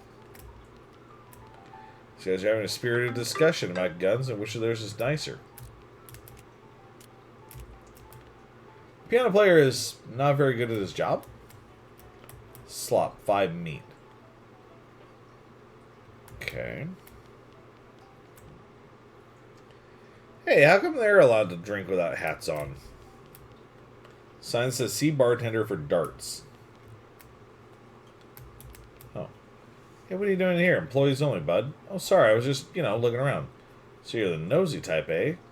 Well, I prefer adventuresome. As that happens, there's something you can do for me. I'm out of saltpeter and need someone to go pick up some more. Saltpeter? Isn't that used to make gunpowder? And other things. Look, who's the chef here? Me or you? Oh, okay. Where can I find it? Your best bet's a military camp. Because it's used to make gunpowder. Shut up. The nearest one is Fort Cowardice. Keep it in little green jars. Okay, be right back. As if we could see that the jar is green. The top of this potbelly stove is a pot full of slop. A pot stove top slop plot. A pot stove top plot. A pot stove top slop pot. There we go. This is where the chef preps ingredients for cooking. It's also where he parks his beer. This shelf is full of canned and bottled ingredients and boxes of slop helper.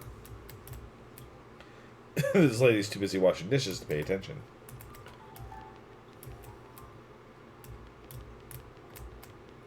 A cowbell?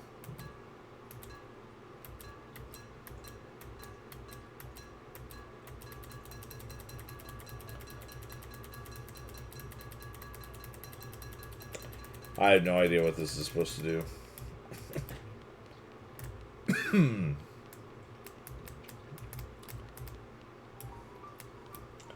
Buy some slop. You gain a plate of slop. This says rules of poker followed by hundreds of weird rules in tiny print. Read one of them. Eights are wild unless accompanied by a 5. One-eyed queens are wild and homicide queen of spades are double wild. A 5 is equivalent to a 4 of hearts. Any player caught dealing from the bottom of the deck must draw an additional 23 cards. One-armed jacks are wild unless accompanied by a pair of kings. 4s are wild and 9 of the hearts are double wild. Straight beats straight. A 7 must be replaced with 4 tens of spades. Full house beats a flush. Straight beats a Nevada flush. 2 homicide jack of clubs and 4 4s count as a straight. Player caught dealing from the bottom of the deck must swap cards with the player on the left. Any player caught cheating must discard 19 cards. 2 queens of hearts and 2 nines of diamonds count as a Montana straight. I'm just going to keep hitting this and seeing if it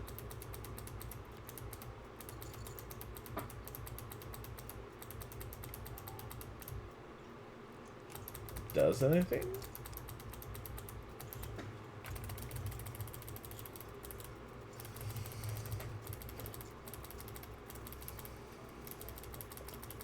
I have no idea if this is actually going to do anything. I have no idea.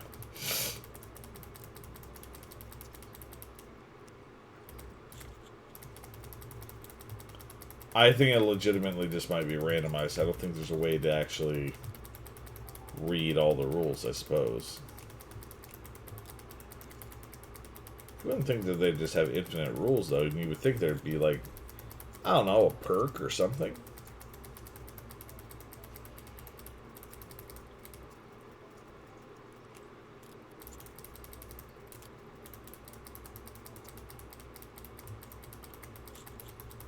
Huh. Okay. The table's full up. No room at that table. Empty seat at this table. Play poker. Sit down on the poker table. The dealer emerges from somewhere in the back and sits down next to you. The lady to your right introduces herself as Pearl. The player to your left says his name is Ira. The dealer tells you the ante is 20 meat. Fine.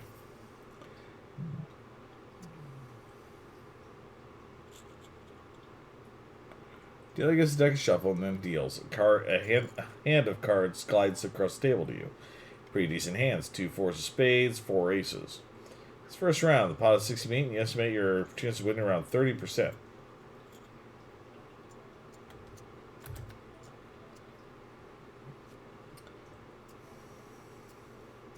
You run and strain tear one of your cards in half. Now you have 2 of that card.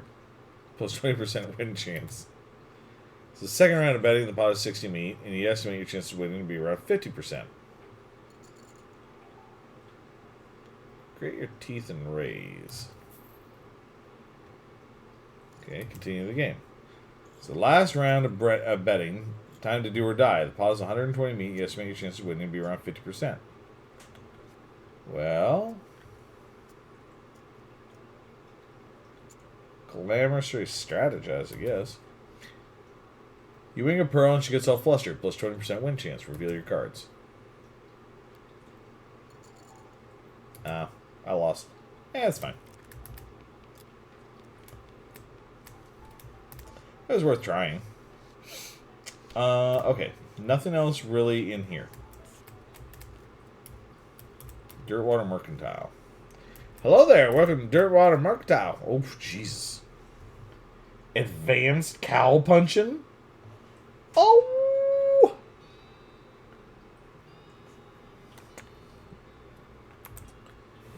Well, let's see what else we got. We have a bag of Shrimp Grow. That's for Gary. That basically, quote-unquote, levels him up. Disposable binoculars. Used to locate a new map location if you can find a high enough vantage point. Got some dynamite. Got plum pudding.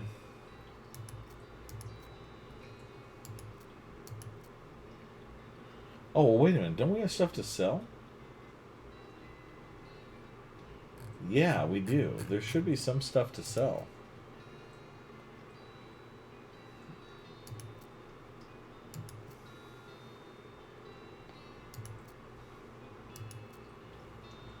Yeah, here we go. Just sell it.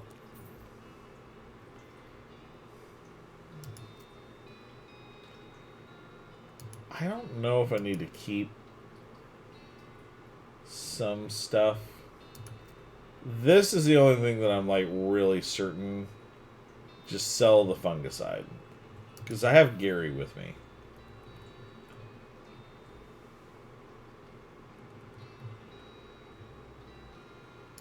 We could probably sell the broken board. We never... These were your grandmother's brass knuckles. Your grandmother was a force to be reckoned with. We'll keep Grandma's brass knuckles to remember Grandma by.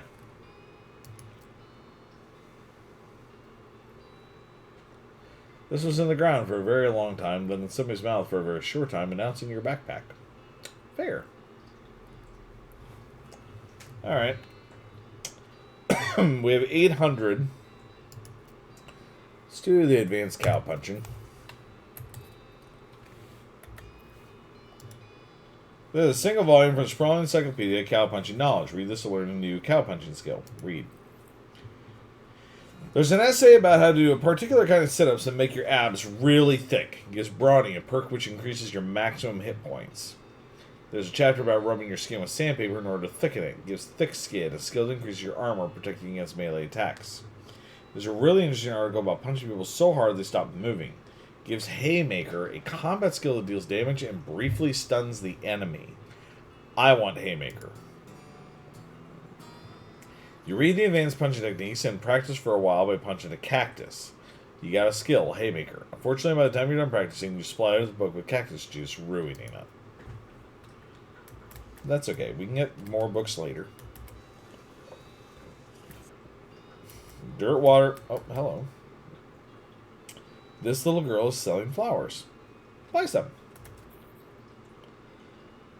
You lose 50 meat, but you got an item, sweet smelling flowers. I think that is literally something we can equip. Yeah, stench resistance. Hello. Hi, I'm Callista Earp. Any mail for me? Nope. Darn. Well, I'd like to send a postcard. Alrighty, let's have it. You write a quick note to Rufus letting him know what you've been up to and that you're okay. That'll be... Oh, one of them prepaid ones. That'll be 0 meat then. Thanks.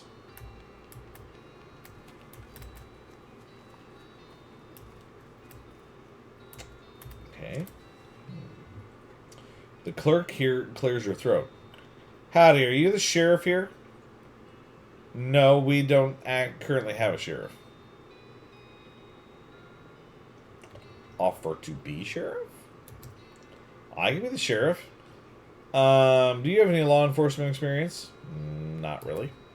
Have you been to sheriff school? No. Do you have any existing relationship with Dirtwater's local government? Are you familiar with all the local ordinances? Do you even live here? No. Then, what, may I ask, in tarnation makes you think you'd be qualified to be the sheriff? I just assumed. You just assumed. Hi, Goomy. Hello. Ooh, you got a snickerdoodle today, too. You just assumed that you could mosey into town to become sheriff on your first day? Well, when you put it that way. If I had 5 meat for every wide-eyed, protagonist-looking kid who wanders in here thinking they're the most important tenderfoot to ever strap on iron, I wouldn't need this dead-end clerking job. Sorry. It's okay. Like I said, happens all the time. Offer to help. Need any help until you find a new sheriff? Sure, if you're any good with a gun, there's always somebody in need of some justice. Wanted posters are back there. Cells are over yonder. She points behind her and off to the right, respectively. Take your leave. Okay. It's a wanted poster. No, wait, you misread it. It's a wasted poster? Close enough. Wasted. The Stripy Hat Gang. For grand theft paint, and tasteless hat vandalism. Last seen in the vicinity of Cavern Canyon. 1,000 meat. Dirty rotten paint thieves and low-down fashion sense vandals. Despicable. Want to go after them? Yeah. Okay, got it. It says, wanted, the House in the Desert Gang. For mortgage, non-payment, squatting, general public nuisance. Also for murdering 2 collection agents. Last seen in the House in the Desert. 500 meat reward. Yeah, we'll go after them. So, there's a thing about them, though. See all these jail cells, guys? Including this one. We really want to make sure that when we go after those guys, we don't want to kill them. Lot available, lot available, lot available. So we can expand the town. Not a lot available past this. So the sign, there's nothing past here. But anyways, we can expand the town as we go. And there will be certain people that we run into throughout the game that we could get them to open up a business here in Dirtwater.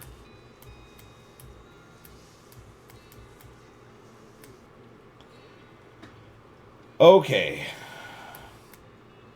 Let's saddle up the horse. Let's go ahead and go to the desert house. Now, this is another thing that can happen.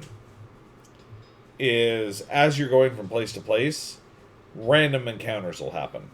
Off to the side of the trail, you see a covered wagon and a small family of settlers who look upset. You folks okay? We're on our way to Dirtwater, but our wagon went and broke down on us. That's rough. You're liable to get attacked by bandits out here, or snakes, or coyotes, or ghosts, or other things that basically live exclusively on stranded travelers. Isn't there something you can do to help us? Give them a ride to Dirtwater. Alright, I'll give you a... Wait a minute, you've got 2 horses hitched to this wagon. Why don't you just ride the horses? What? You know how to ride a horse, don't you? Just ride to Dirtwater. But these are cart horses. Oh, for the love of... Help them ride to Dirtwater. You help the confused settlers figure out how to sit in the back of a cart horse and lead them back to Dirtwater on a rope.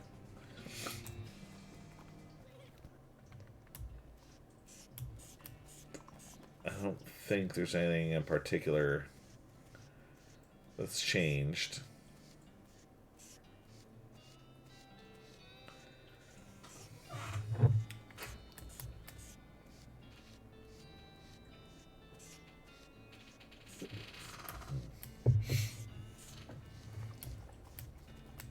No, I don't need to go in there. Oh, well, you know what? We can see if we have mail now, I guess. Nope. No mail.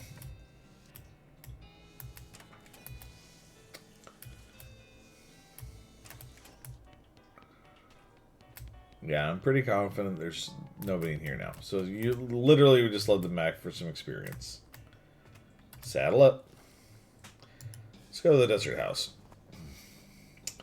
Your heart skips a beat as you spy. Your heart skips a beat as you spy a floating cow skull in the middle distance. It doesn't seem to have noticed you yet. Approach it. See, now we have Gary, and Gary has neat abilities. Okay, so Gary can just flat out attack, or he can even create copies of himself.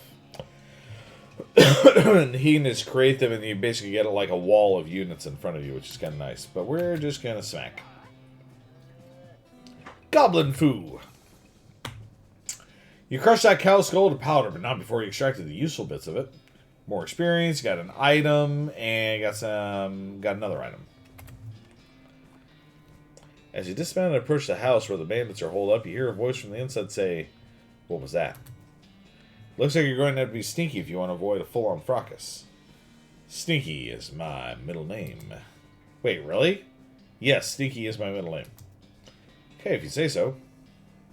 Aliens, hello! Ooh, you got an Oreo cookie.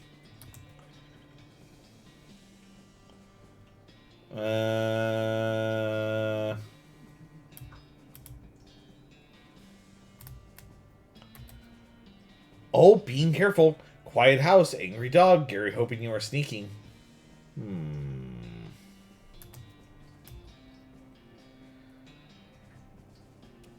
Ah, plenty.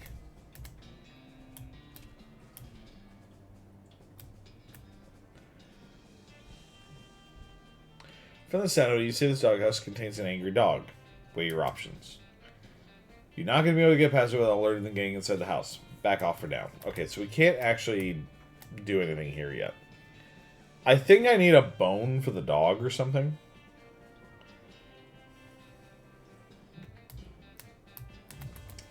Okay, let's get out of here. Let's go. Railroad camp is a good place to go. Alright, what do we got? Well, there's an unusual sight, an old boat out in the middle of the desert. If this were a beach, you call it beach, but you can't call it deserted because there's someone in it. The someone is a skeleton wearing a helmet with horns on it. She looks pretty bored and is idly polishing the dragon-headed prow of her ship. You think maybe she's been here for a very, very long time indeed. Bully her emotionally. Requires intimidating too. We'll just fight. Ooh, poor Gary.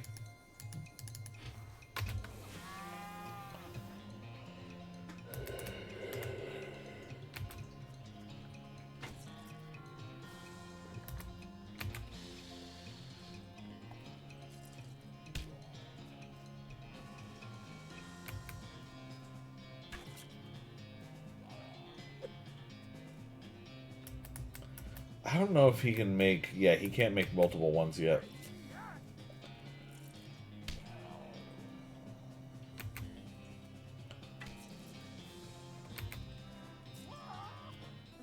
There we are. You knocked that Viking skeleton back into the correct century. 15 experience, the rusty... Yeah, all these things.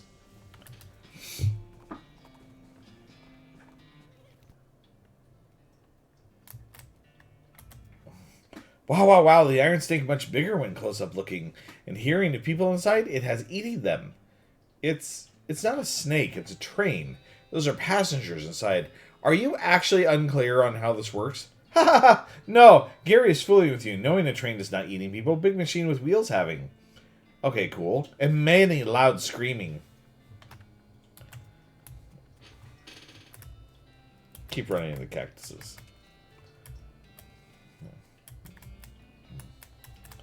This guy should never be put in charge of a switch. He's too busy playing with his watch to get any work done. Ask him where he got it. Say, that's a nice watch. Where'd you get it? Bought it from this gal who runs a store down south of here. Name of Buttonwillow something. What's the store exactly? Oh, you can't miss it. It's right in between a cactus and a different cactus. He points you to a spot on your map. You have discovered Buttonwillow McKittrick's store. Thanks. Don't mention it. Don't mention it. She's not getting much track laid, but she's an expert whistler. You approach the beleaguered looking man with the tiny glasses. Howdy there, who's in charge of this outfit? Well, if I'm being charitable, I'd say that fellow over there in the white hat is the foreman. He points to the man next to the huge pile of rocks. And if you're not, he smiles, then I'd say that paper-backed idiot over there, the absurd white hat, is the fellow you're looking for. Alrighty, thanks. Hi, are you in charge? I was wondering if there's anything I can do to help. You want to know something? I love trains. Oh? Ever since I was a little boy. Huge, magnificent, roaring iron beasts. They were magical to me, like dragons. When the opportunity arose to take on the management of this rail line, I jumped on it like a shot. You know what I learned? What's that? Organizing and building and running one of these operations is the most amazing pain in the ass you will ever imagine. You want help? Congratulations, you're the new foreman. I'm going home to play with my models. Swell. But I want your hat. Give me the hat. Well, I guess I'm the boss now? The man looks you up and down. Well, now I suppose you can't be any worse than the last clown. He extends his hand. Name's Smee. I'm your assistant. What's the situation? Well, I'm sure you didn't miss seeing this giant pile of rocks blocking our path. The surveyors say there isn't any other suitable mountain path, so we can't reroute around it, even if we had the months it'd take. Any ideas? Well, by my calculations, we could dynamite it clear without too much trouble. Problem is, it'll take a lot of dynamite. A whole year's worth, I figure. We used to keep that much on hand for emergencies such as this one, but a pack of goblins stole it all. Sneaky little varmints. Alright, I'll get it back for you. Glad to hear it. The goblins are holed up over Augustavin Gulch. It's a real tough place. You might want to spend some time getting the lay of the land and honing your fighting skills before you head that way. Especially if you plan to go in guns blazing. That's the best part about this game, guys, is you do not have to go in guns blazing if you don't want to. You can play this game, quote-unquote, however you like. So if you want to, yeah, sure, you can go in guns blazing and just kill everything. Or you can finagle things. We don't need that specific dynamite, though. Any you can lay your hands on be fine, so long as there's enough of it. I'll look into it.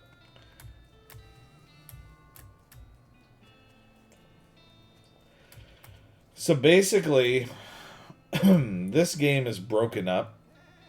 Here, we'll show you. This game is broken up into segments.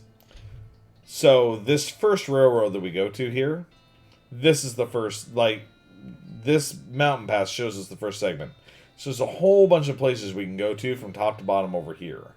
Then there's the middle segment, and then the last one is this third segment over here.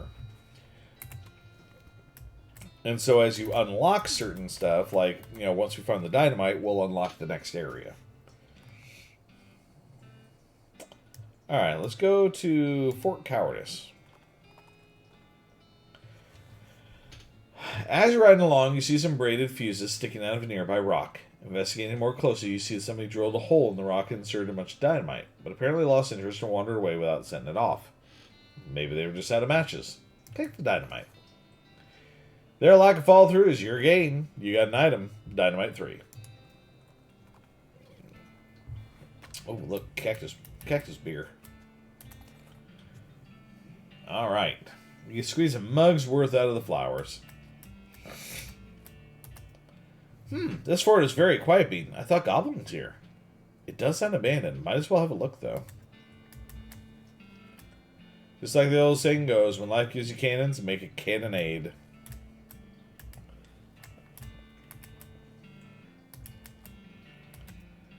Hey, goblins! Goblins here somewhere! Really? How can you tell? How you can't? Well, I'll let you know if I find any. Climb up into the watchtower and take a look around. Nice view from up here. So the binoculars that are back in Dirtwater, you can use them there. In fact, actually, I think we have enough for those, so hold on. I might just go back to Dirtwater now. Spot an old mine on the horizon. Abandoned mines are safe and fun to explore. You discovered a new location. Go there now or continue to destination. Well, let's go to the destination. It's fine. Why do you want to talk? Hey there, Gary. Oh, Gary, knowing a thing to see. Oh, yeah? What is it? A gigantic poop. What? Taller than Gary. You discovered the Big Apple. Okay. Bang sticks. Okay.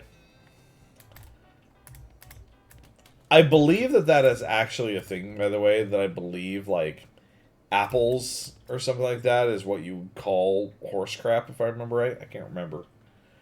Disposable binoculars. Okay. Let's go buy those.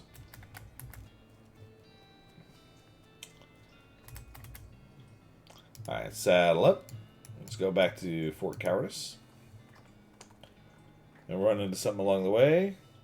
You come across the corpse of a cowboy. How do you know it's the corpse of a cowboy? Well, you see by his outfit that he's a cowboy. You see by his lack of flesh, he's a corpse. Ooh, honorable plus shovel. Give him proper burial or check for useful gear first.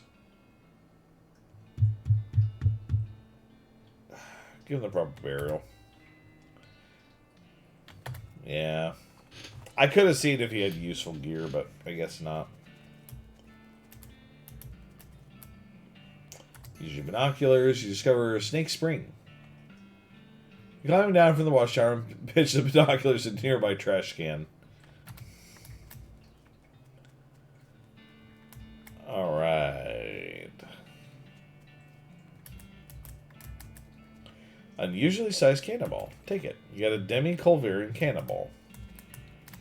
Yikes, this mishap definitely got somebody fired. This sign has the goblin word for toilet on it.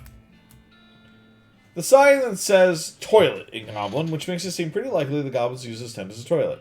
No way are you going to go in there. I want to go in. The shelf still has some unlooted medical supplies. Render them looted. Army Field Trauma Kit, military grade whiskey. The safe is labeled controlled substances. This is where they store the really effective stuff. Requires safe cracking. I don't think I can get safe cracking. Based on the papers and anatomical diagrams scattered across the surface, you're guessing this desk belonged to Fort Cowardice's nurse. Look at the papers. The papers are just boring medical records, dental daguerreotypes, lamentations that antibiotics haven't been discovered yet, that kind of thing. Wait, what's this? This looks like it might be important. You got an item, marching orders. Look at the diagrams. A bunch of disgusting drawings of sliced open bodies. This cot is soaked with blood. Ooh, gross. You hear the sounds of several goblins snoring inside this tent. Not bothering, letting them sleep. Okay, okay.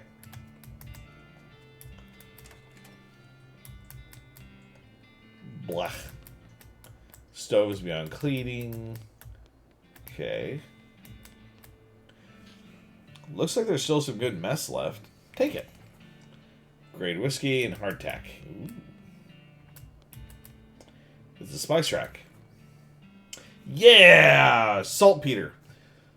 Little green unlabeled jars. Hopefully this is the stuff the chef is looking for.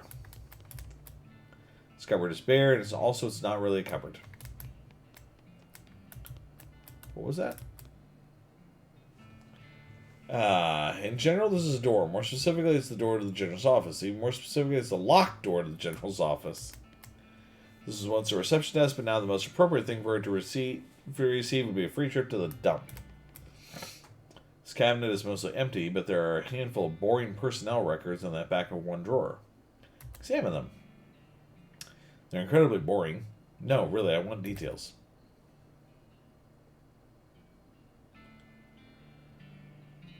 Why?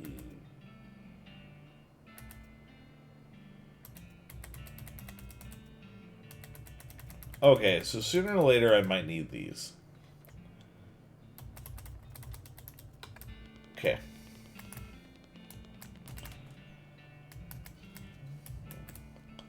That's right. Admin and mess hall are in the same place. Actually, hold on. Okay. Well, another thing that I should look at really quick. Can I buy? You encounter overturned wagon, ruined books. Looks like a family, especially literate homesteaders, spent an untimely end here. Tragic. You pore over the detritus and manage to find exactly one book that's both undestroyed and remotely interesting to you. Advanced Cow Punching. Nice. Punch them cows. Alright. There's chapter about adapting the stampeding behaviors of demonic cattle for human use. Gives Bull Stomp a combat skill that does a small amount of damage to all of your enemies. Skill that reduces the... Okay. Complex pronunciation guide written by a linguist who's raised by cows. Menacing Moo, a skill that reduces the muscle of all your opponents. The essay about maximum HP. Ooh.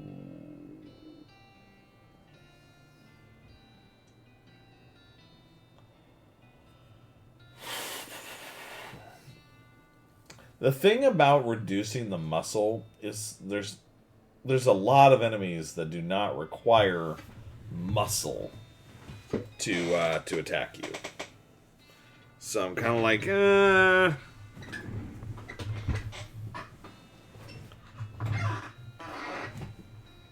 So it's Brawny or Bull Stomp? I actually kind of want Brawny. You read the book while doing 10,000 sit-ups. After you're done, you tear the book in half. It's a testament to your newfound strength. Damn right I do. Okay, what I came back here for... I want to see if I have if I can buy a needle from this guy. I cannot. And I didn't see anywhere to find needles for lockpicking or anything. Okay.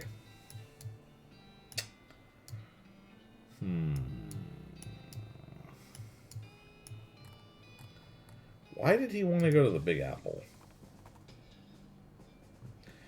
A wave of heat hits you from behind. You turn around and see a hellcalf pawing the ground, eyeing you with ill intent in his dead, black, demonic eyes. Charge it!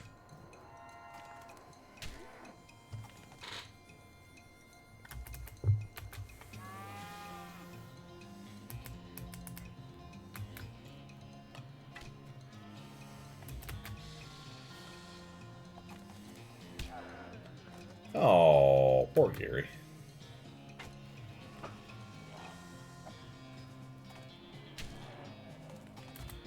Damn.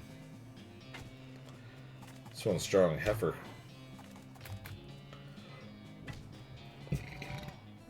There we are. You put out the unholy fire that animated that unfortunate Dogi. 15 experience, cow's blood, bull ring, and you skin the cow with your trusted knife. You get an extra thick leather. Cool. As you reach the center of the clearing, you are simultaneously struck with a profound awe and a terrible stench as you discover the largest road apple you've ever seen. You can't even imagine how this got here. Was it a giant horse? Was it 200 normal-sized horses acting collaboratively? They should have sent a poet. Yeah, they should have. Yeesh. Okay, well, doesn't smell any better up close. Clean it up. Make a little dent in it. Keep digging.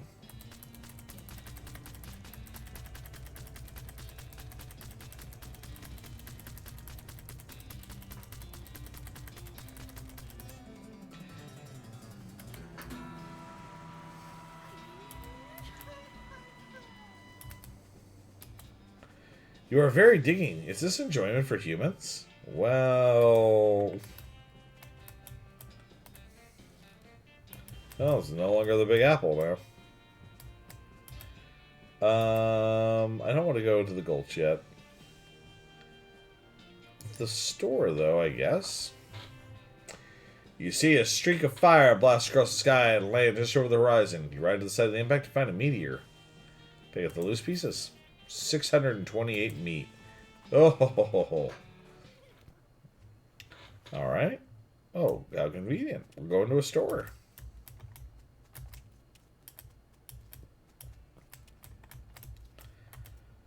I'm going to do some shopping. You need anything? Trail mix? No thanking you. Gary is well and good. This barrel smells like pickles and looks like an empty pickle barrel. At first you're excited because you think this barrel is full of pickles, but they turn out to be novelty rubber pickles. Who does that? Shelves laden with various goods.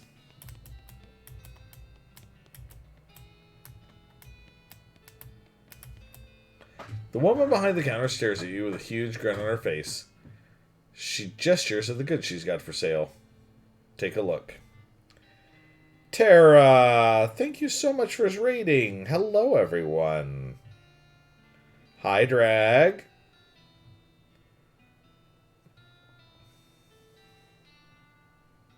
I just realized I don't have anybody here to do shoutouts for me, so...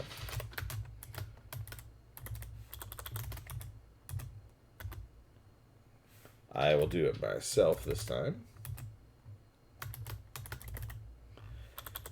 If you guys have not gone and checked out Squishy Tiramisu Tara, you guys absolutely should. She is awesome. She is fun.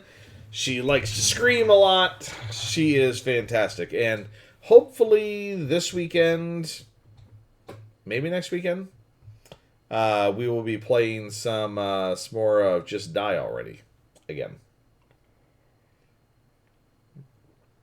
How did the rest of your stream go? I saw you were... I know that you were painting earlier, but you went and did some Phasmophobia?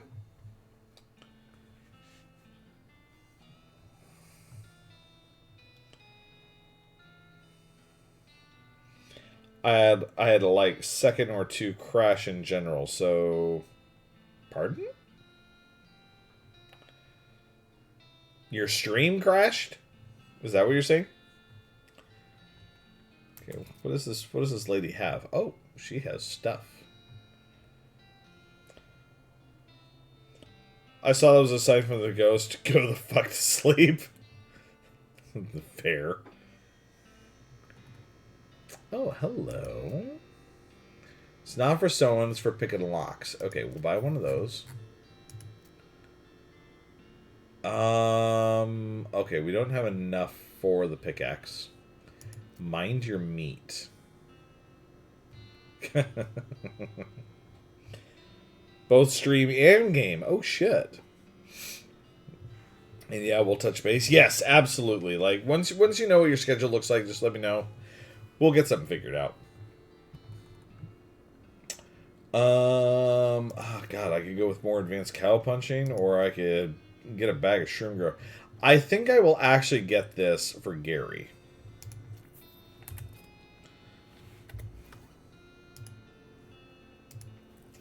You get the bag of shroom grow to Gary, and he tears it open and starts shoving brown lumps into his mouth. A deliciousness! Gary's become more powerful.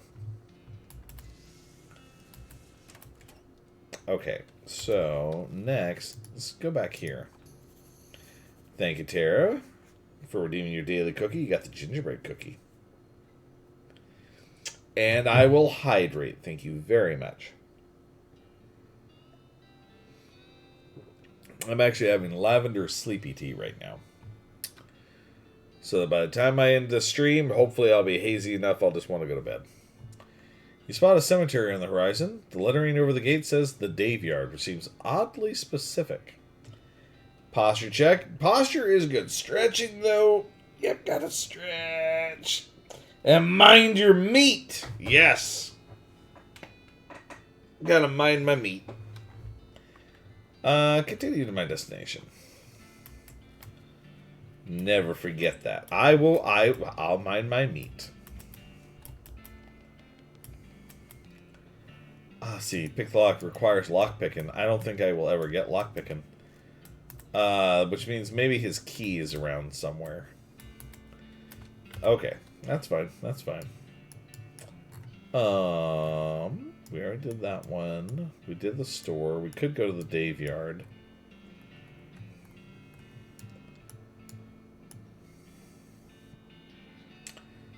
Let's go to the snake pit mine. Start there.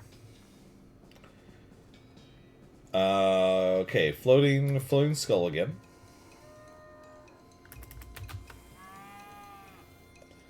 How is he walking? A Daveyard? Yeah, it's a graveyard full of Daves.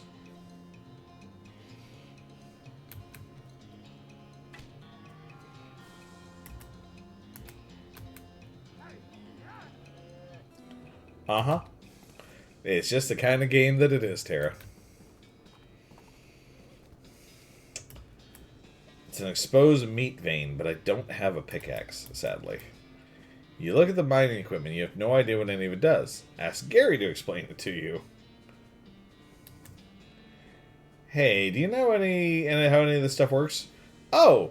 Oh, no. Gary doesn't knowing that. Well, okay then.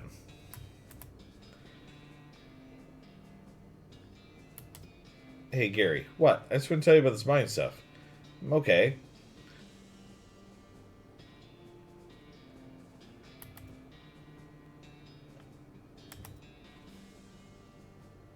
Okay, anyways. I don't know what any of this stuff does. Coffee cactus. I got hot coffee.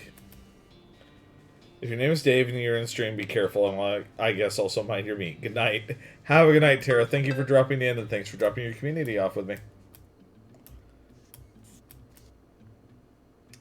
You see a snake coiled up in the little hole. Pull it out and punch it.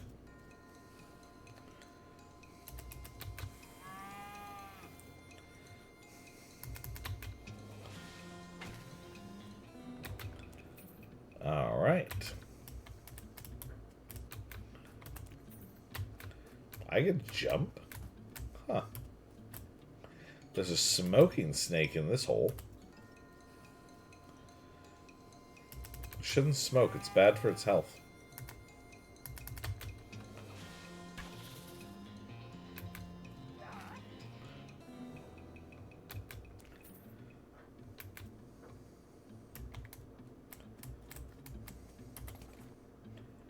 Okay, can of oil, thermos spiked coffee. This den is full of snake eggs. Pull them out.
Nice work dispatching the snakes. Eating 48 meat. There's not enough skin on any of them to be worth collecting, though. Somebody left their pick here. Pick it up. Nice. I didn't have to pay the 1,000 meat to get that. And now, unrefined meat nugget. And 25 meat.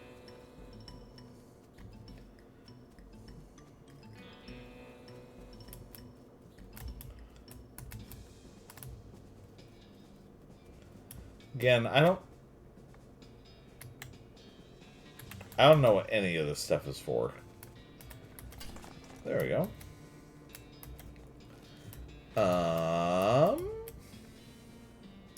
Let's go to the Dave Yard.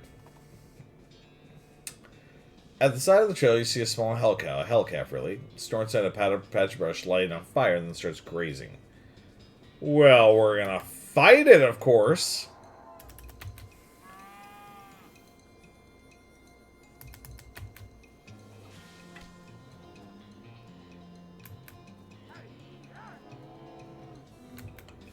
That's right. All right. Here lies Dave B., 1834 to 1884. Died with his boots on, but not his pants.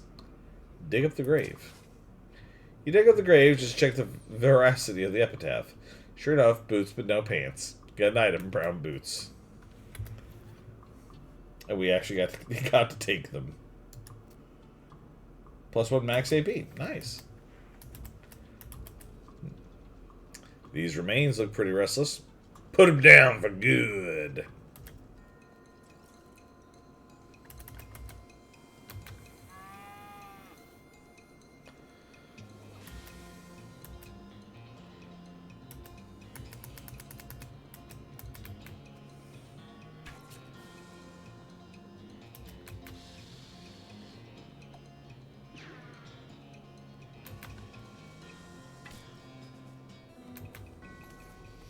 Got an item, gold tooth. Here lies Dave C., 1828 to 1884. Went down in the theater. I'm not going to make that joke. Here lies Dave J, 1826 to 1884. Pow! These remains look pretty restless. Put them down for good.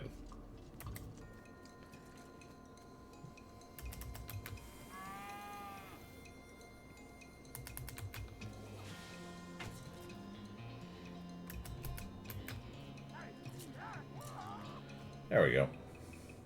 Victory!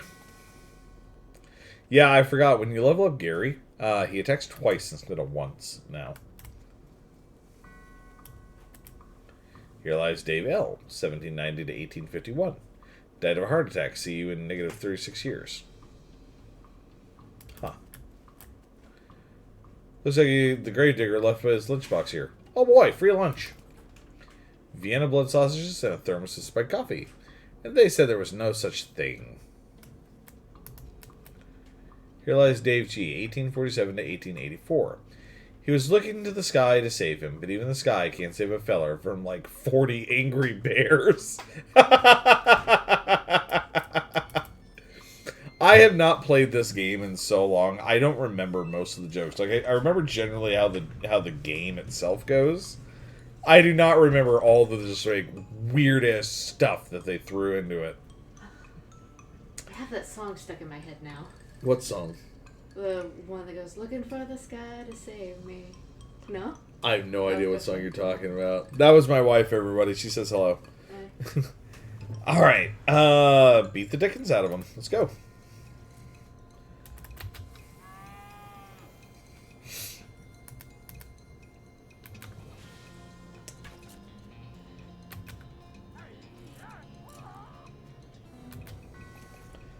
Gold tooth. Cool. Here lies Dave D, 1848 to 1884. The truth was out there. It killed him. Here lies Dave G, 1860 to 1884, murdered by a different feller named Dave G. It's a pile of bones that isn't moving around for a change. Dig through it. It's mostly just boring broken bones, but you do find a skull with a weird tag on it. Skull with an odd tag on it. I was kind of hoping that I'd get like a bone for a dog. What do we got here? Well, whoops. Didn't mean to go out. It's one of those things they have in mausoleums. You know, one of those big marble things with drawers full of skeletons? Open one.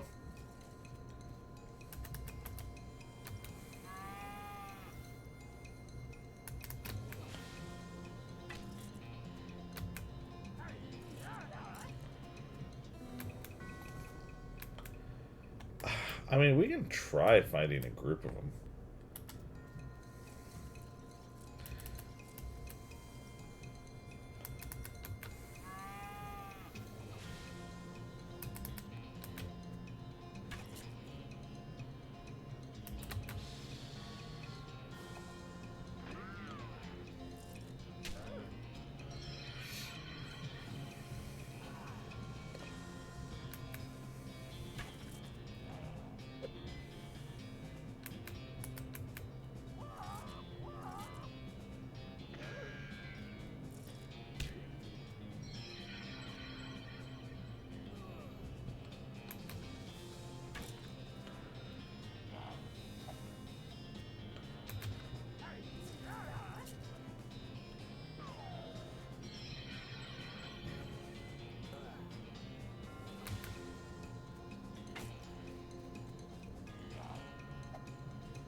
There we go.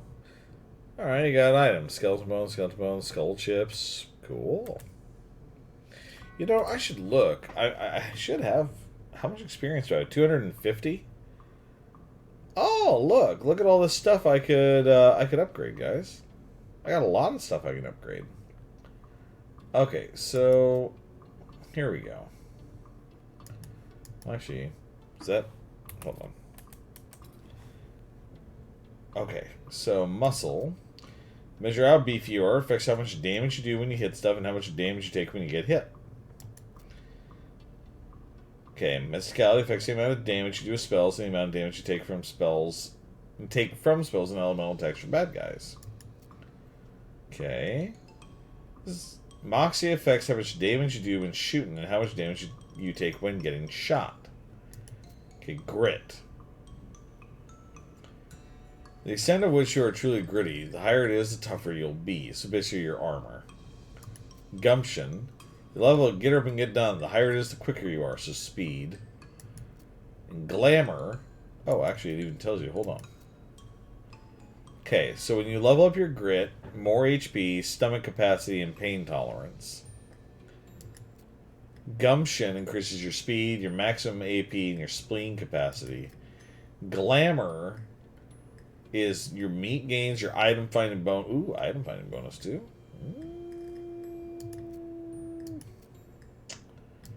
Let's do that actually. Okay, that's fine.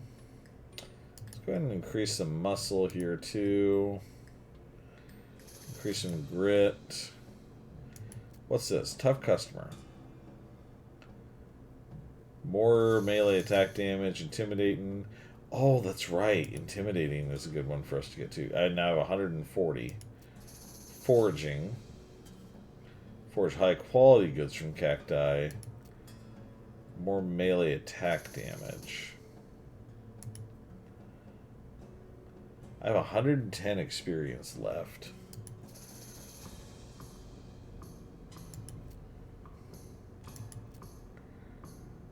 Kind of tempted to do another round of intimidating. Yeah, let's do another round of intimidating, actually.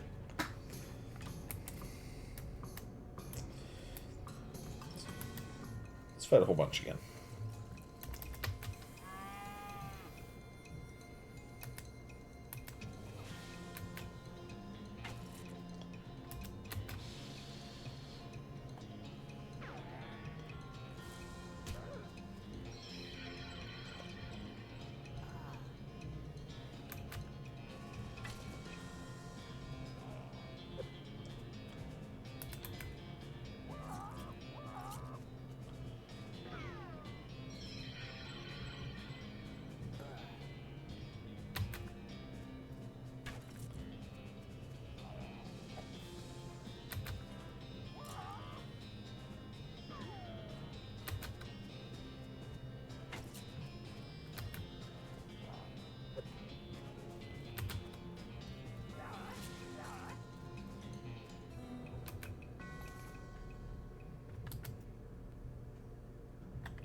It's just a good place just to farm up experience, to be honest.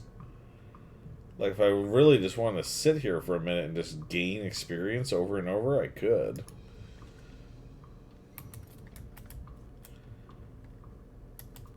I mean, it takes a hot minute, but...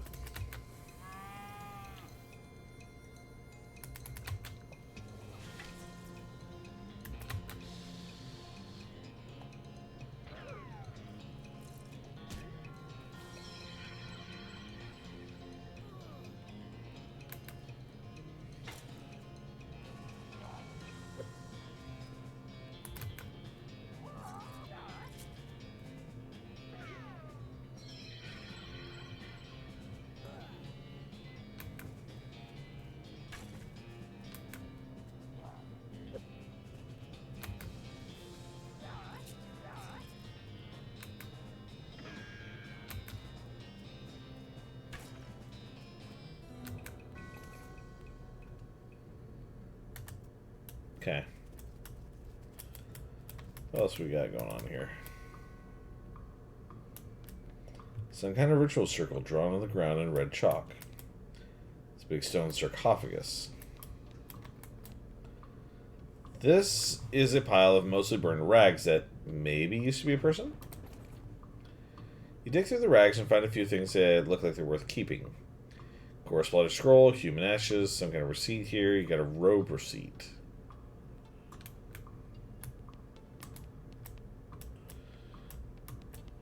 Okay. Yeah, let's do one more. Do one more round of this. Why not? I know it's not the most entertaining thing in the world to watch somebody just, like, constantly fighting enemies, but... Actually, I suppose that's not entirely fair. There's a lot of games that are like that.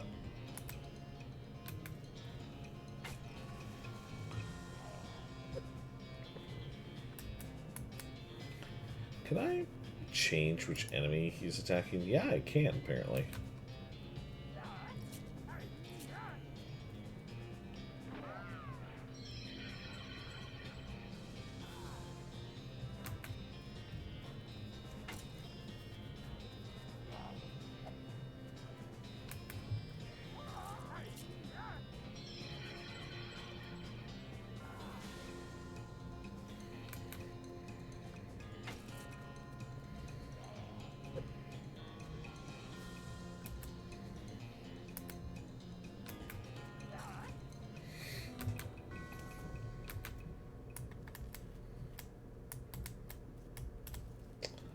I think we finished everything in the Dave Yard for now.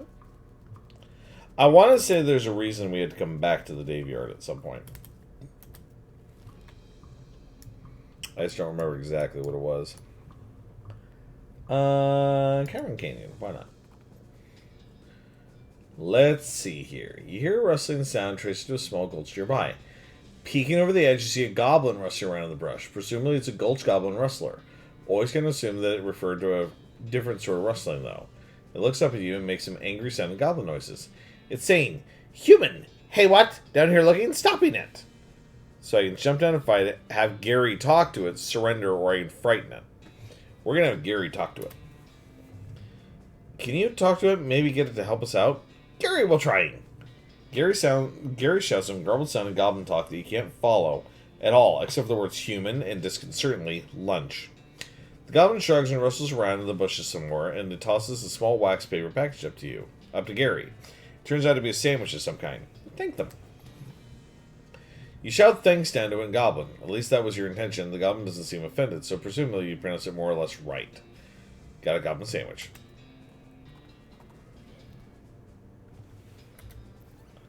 What does the Goblin sandwich give me? Increases your moxie by 5 for the rest of the day, but decreases your muscle and mysticality by 3. There will be reasons for me to use those.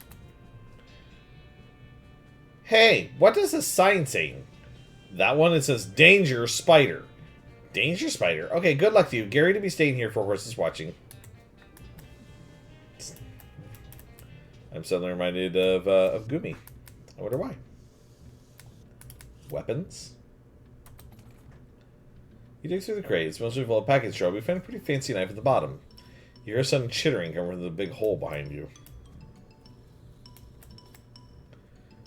You should leave right now before that spider eats you. What if I want to fight it? But I want to fight the spooter. Can I not fight the spooter? Is it worth getting that? No, not really. I don't think it's as good as what I have, is it? Oh, actually it is. It's better than what I have, and it gives me more moxie. Alright. I guess. Well, darn, I wanted to kill the spooter. The skate horse been boarded up. Pry off the boards. Those boards can't hide anything from prying eyes or prying crowbar. Danger. Spider. Oh, God. This door has like 15 deadbolts on it.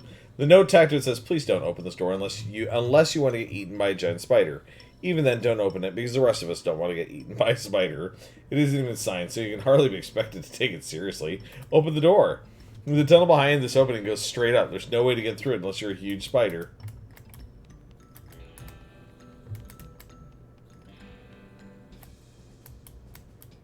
Is that really it?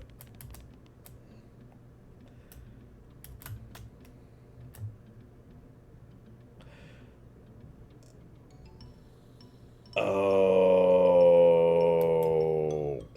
I just realized something. I probably shouldn't have done that.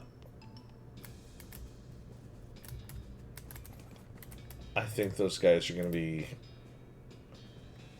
You hear a horrible skittering noise, followed by a scream, followed by more horrible skittering noises, followed by more screams, followed by some rapping noises, followed by some muffled screams. Then there's more skittering than silence. Go inside. Actually, never mind. That was a good thing. This gang has been prepped for spider consumption. Arrest them. You stack the cocoons on the back of your horse, except for one, which Gary offers to drag, and head back to the Dirtwater jail. Turn him in. Is that the Stripy Hat Gang? What happened to him? They had a run-in with a giant spider. Giant spider justice. Fortunately, the reward for the results rather than the explanations. You gain 1,000 meat. I totally forgot about that you can use the spider. For a second there, I thought the spider might have killed them. But I'm glad to see that it didn't. Sapphire, thank you for redeeming your daily cookie. Just wanted to say hi. There we go. Oh, there's another sign here. Another wanted poster. The Potemkin Gang. For unlicensed civil engineering and flaunting the construction regulations. Last seen in an unregistered settlement north of Dirtwater. The poster shows the location of a suspicious city the gang is hiding out in. Want to go check it out? Sure. Okay. I think I know which one that is, too. These guys... Oh, that's right. I know who that is. I think you get something special if you don't murder them. You can just go in and kill them if you want, but...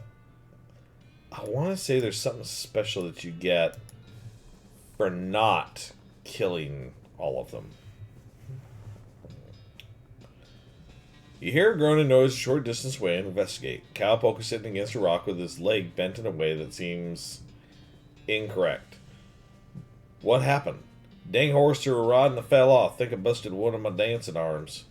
Give him a ride back to Dirtwater. You help the guy in the back of your horse to give him a lift back to town. Thank you kindly, stranger. I'd say I owe you one, but it seems doubtful we'll ever meet again. I like the funny walking. I love funny walking in this game.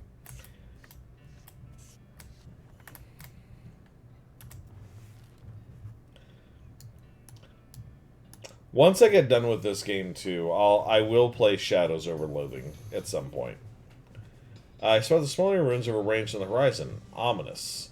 Stern Trans, no, we're gonna keep going where we're going, but we will check out the range in the future.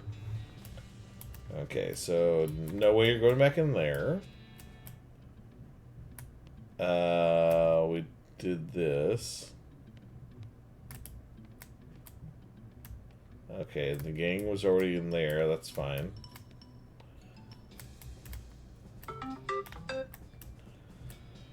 Okay.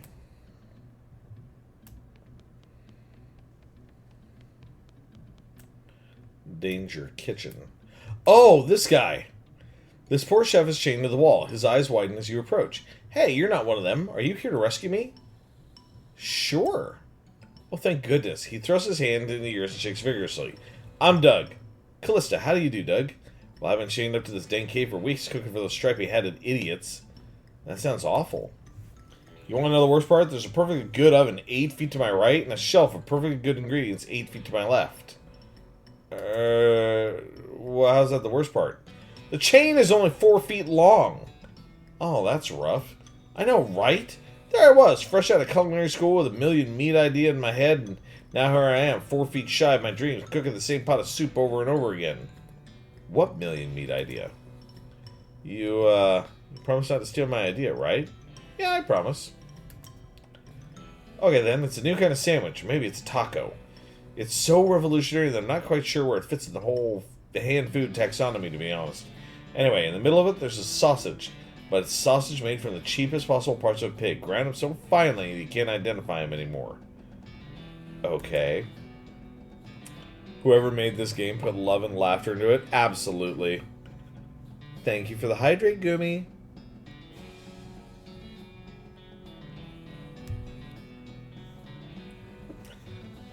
And it's served in a long split roll, which soaks up the grease, so you can't tell how fatty the sausage is. And the best part? The name. You ready to hear the name? Sure. I call it the hot dog.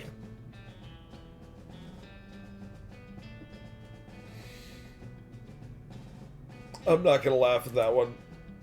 What do you think? It sounds great. How about the hot Callista instead? Now we'll go with the hot dog. He beams. Thanks. Not that any of this even matters. Even though I did get off this chain, there's no point in hanging around this empty cave making hot dogs just for myself. I don't even like the taste of them. You could set up shop in Dirtwater. Brilliant. You're a genius, Callista. Hot dogs for sale all day, every day. I'll make a mint. Say, there's an idea. What if I added mint to the sausage mixture? You help him and break his chains. He leaves the cave, hauling the oven and the full shelf of ingredients, muttering to himself about new sausage recipes. That's that, then. So yeah, those empty plots that were on the side of town, now he'll open a business there. Danger, bar. All these bottles are empty. What's this? Maybe they killed him for playing the jaw harp too much. Got an item, jaw harp. What's that?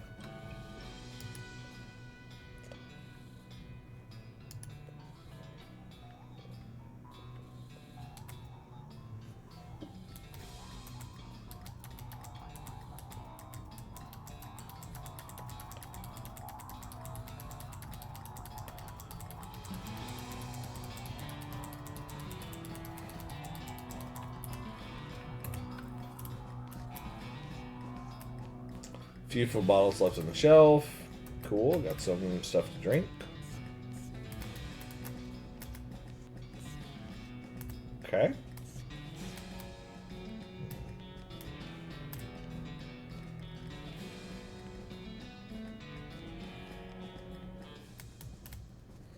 Anything else this way? Nope.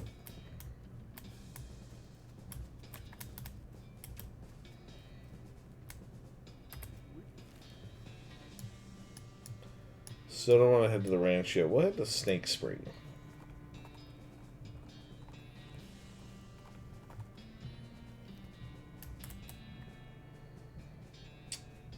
You know what? Actually, hold on. Do we have enough for another round of foraging? We do. You harvest the can of tuna hidden inside the cactus.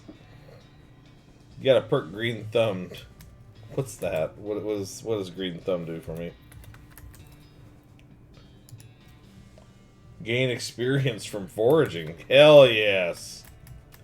Oh, dang it. Cool. Oh my god, so many snakes.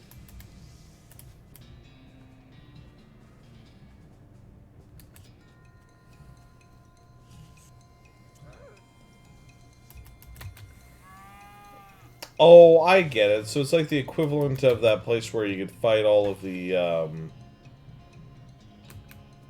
where you could fight all the skeleton guys. It's the same idea, but for snakes. So you can farm the stuff that the snakes need, or snakes have. Okay, so that's what this is for. Alright, well, I'm not going to worry about that too much.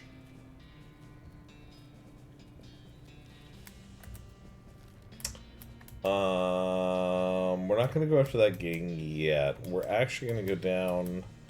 Let's go to the ranch, because I think you can go down there and fight cows. A few hundred yards up the trail, you see a solitary skeleton trudging toward the northwest. It doesn't seem to have noticed you, or anything else, really. Attack it.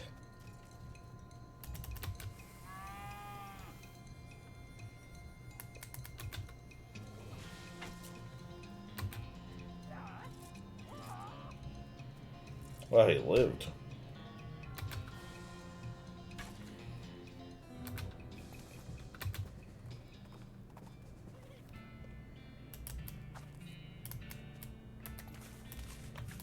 Ah, needles and haystacks. What you got, Gary? Ooh, angry cows haven't been here seeming. Do you guys get much trouble from the cows? Some, not like ranchers do, mostly leaving us alone. But a runnings in they happening, so mean, very angry, very fireful. Yeah, no kidding.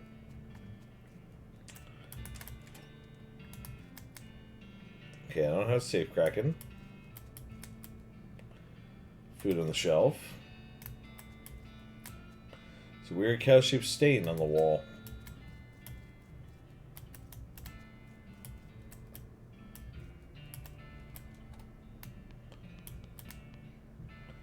Need lock picking for that. Beans in the pot. Blackened beans. All the books on the shelf are burned, but you know something strange about the back of the shelf. Your deft fingers find a hidden catch in the back panel. The shelf slides away to reveal a compartment inside. Mary Stern's diary. Little girl's diary, browned a little around the edges, but otherwise untouched by the fire.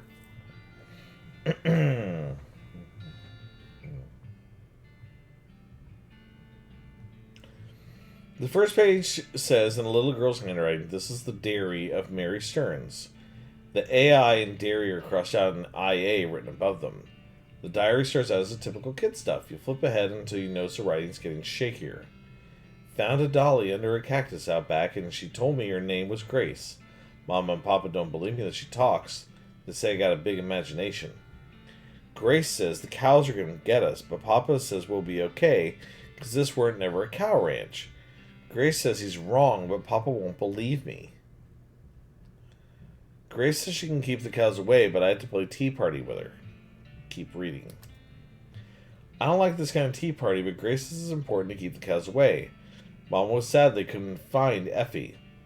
Papa says been gone so long and they should put a cross up, but Mama won't let him because she thinks she'll come back.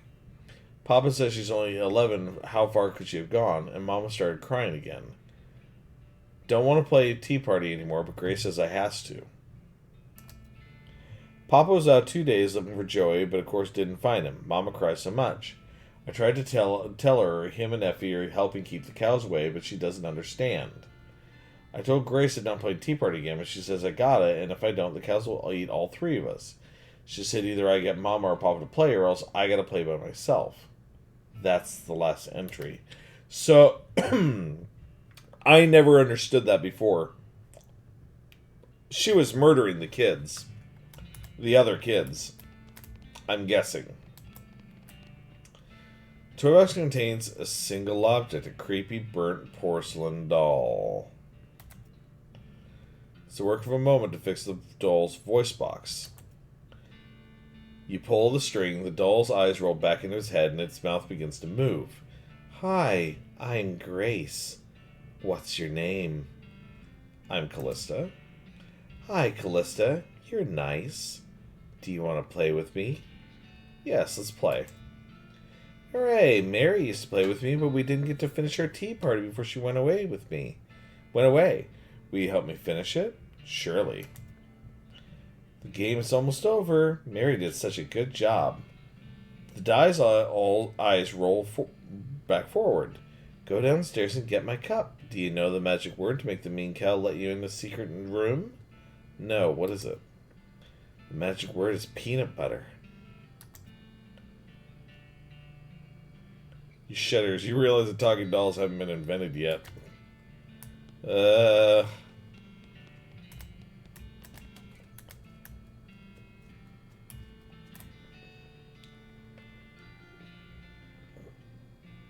Between the smoke and the noise, you're guessing the contents of this outhouse are more dangerous than the average outhouse?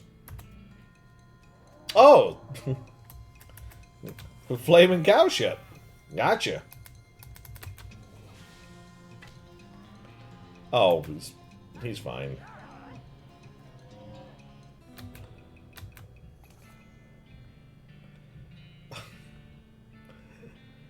The outhouse is now safe as outhouses. By the soft light of the fading embers, you see a glint of light from below.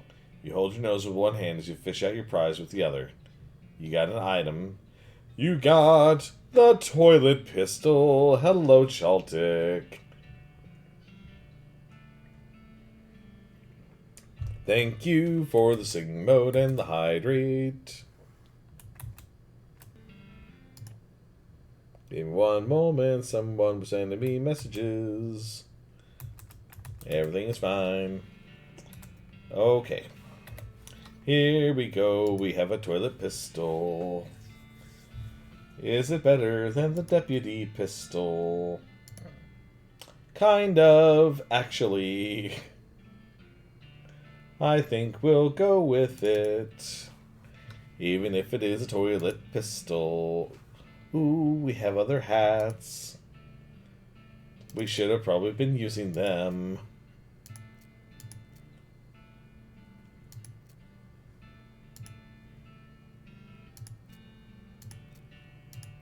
I still have no pants.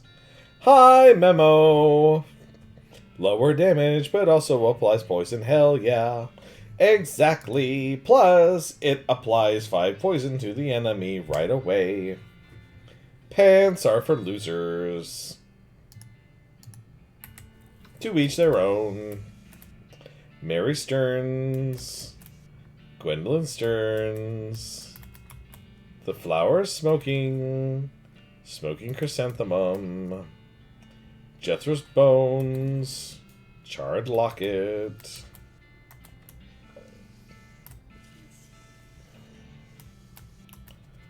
Button cactus. So many things.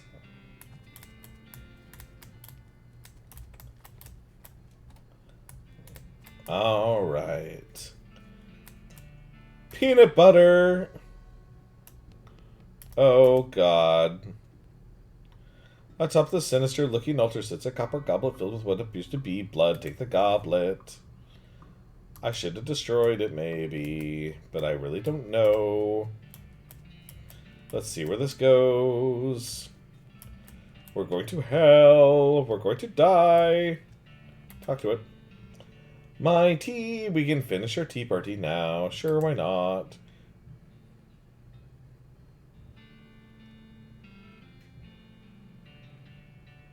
You carefully pour the blood from the goblet into Grace's mouth.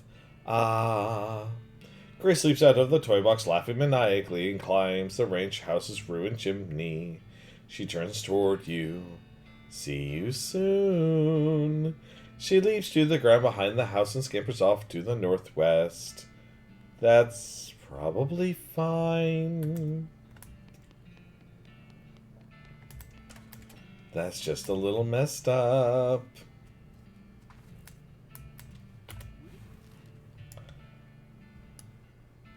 Wander. Oh, that's right. I forgot you can wander in this game too.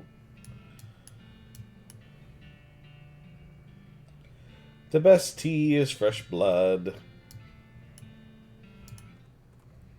I am concerned about Memo. I swear we ran into the same guy earlier.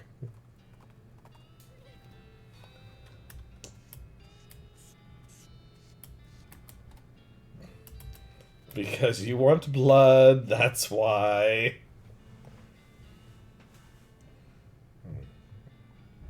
Okay, sing mode needs to be done for right now. Oh, I was bored today, so I made myself a Minecraft skin generator. I can use images and prompts to make Minecraft skins.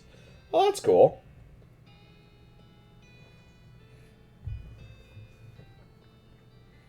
Let's see, there's more dynamite, which I'm not going to really worry about. Broken board. Let's buy that for Gary.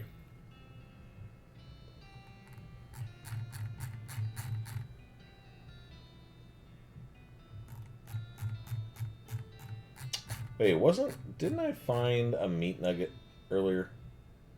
Yeah, 2 of them right here. There we go.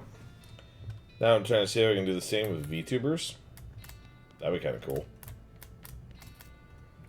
I probably would make a VTuber if I really wanted to go through the process of setting it all up. Howdy, Doug. Well, if it isn't my savior, good old Callista, howdy yourself. The sign outside. Yeah, I had to change the name. I tried to file a trademark, and it turns out there's already something called a hot Doug. What is it? Trust me, you don't want to know, and I wish I didn't know. Anyway, single letter removed, and I'm in business. He gestures at the menu on the wall behind him. Buy something. Okay, so yeah, basically we can, if we want to, buy hot dogs that increase our moxie, or yeah. Anyways, don't need to worry about it. I'm kind of concerned about what a hot dog is. Because I legit don't know, and I'm not sure I want to know. Let's see. Where do we want to go? We could go back to the desert house. I don't think we can do anything for the dog, though. At least not yet.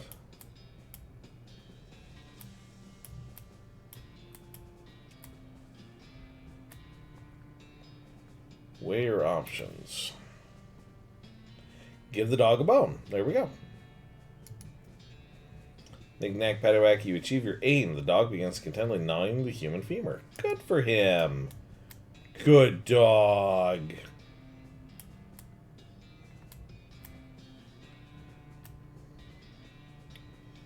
Hinges on the gate are really rusty. If you open the bandits, definitely are going to hear it. Oil can. Use lasso oil in the can on the rusty hinges. The gate swings open easily and silently.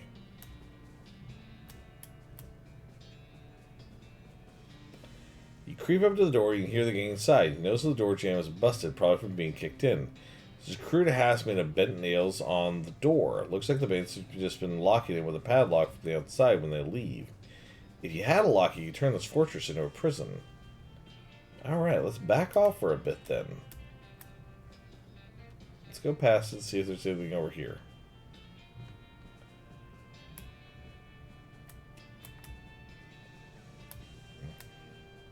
Yeah, actually, speaking of VTubers, I actually found another person who actually uses a kobold as their persona. I never would have expected that. But, yeah, it turns out there actually was somebody else out there, or there is somebody else out there who's using it. Is there a lock here somewhere? No, maybe that other lady. There was a store, the store. I also just might have to get really lucky.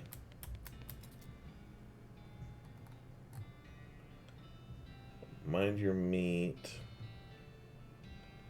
Advancing cow punching. Oh yeah, I can buy that while I'm here. Okay.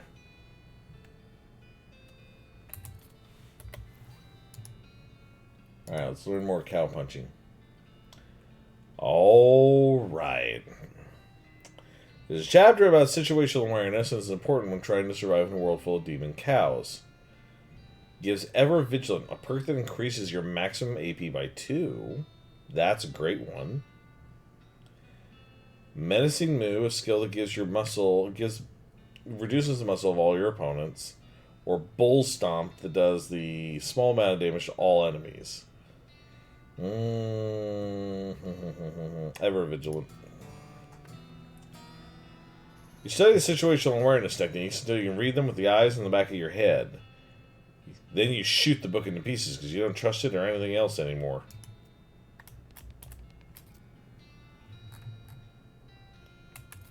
Alright.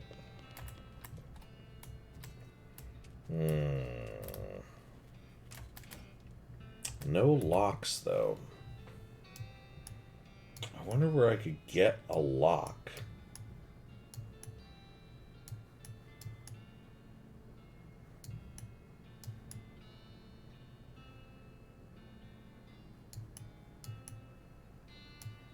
Yeah, let's just go wander. You spot a small cottage on the horizon with what looks like a work table in front of it. Silversmith's house. Go there now.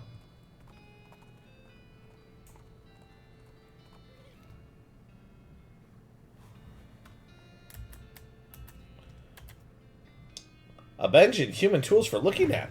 This looks like gear for making bullets. Oh, bullets are things to making? Weird. Huh? Well, yeah, somebody has to make them. Where did you think they came from? Thinking they are gun eggs. Gary is very special. The sign says silver bullet making apparatus. Help yourself. Help yourself. Okay. Workbench is a little burner and crucible for melting silver things and some bullet molds. Seemed pretty straightforward. There's also advice you can smash silver bullets into needles if you wanted. Wow, okay. Okay. Make a bullet. And let's do one to make needles. And then we're going to leave. Okay. Okay, cactus bits. If the door's locked, pick the lock consumes a needle. Go inside. Crack the safe.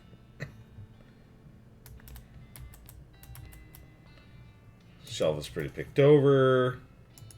Okay. Search for secrets.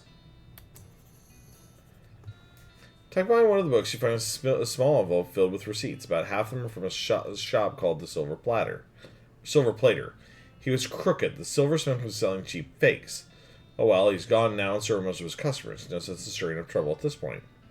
You write down the location of the shop. Might come in handy. It's good to know. There's a spittoon. Guys, there's a spittoon. A spittoon. At least it looks like a spittoon. But it's next to the bed. Might actually be a bedpan. Investigate it. What? Really? I mean, if it is just a spittoon, that's bad enough. But it might be a bedpan. And that would be way worse. I feel like maybe you aren't getting what I'm saying. We're talking about an object that somebody probably uses when they wake up in the middle of the night and can't be bothered to walk to the outhouse. The best you can hope for is that maybe they only use it to spit nighttime tobacco juice into, in which case it's only full of rancid congealing tobacco spit. I'm investigating it. Are you even listening to me, or are you just sort of skimming past the text? Bedpan. I'm pretty sure there's treasure in there, and you aren't stopping me. Bedpan. Shut up. I'm investigating. Okay, fine. Have it your own way. Your own filthy, disgusting way. It turns out to probably not be a bedpan, but it's definitely a spittoon. It is filled with the most rotting brown spit. Fish around in it. What is wrong with you? Bite me! Okay, good God. Okay, you plunge your hand in up to the wrist. It makes a gloop noise, and it breaks the thin skin of congealing toxins that was previously keeping the dire smell in relative check. Now you are choking in a miasma of oily, bitter chaw stink. You know that feeling you get when you're about to puke? How you get that taste way back in the rear corners of your mouth? That metallic tang by the root of your tongue like you're sucking on corroded old penny? Just tell me what I found already. You found a filthy slime-covered old brooch. Are you happy? I bet you're going to put it on without even washing it first. Maybe I will, so there! Actually, what is it? Does it replace this? Yeah, it does. So that's... It'd be one less armor for me, but it's 2 muscle and 2 of everything else. Yeah, we will use it. Okay, so there's really nothing else here. Okay. Let's wander again.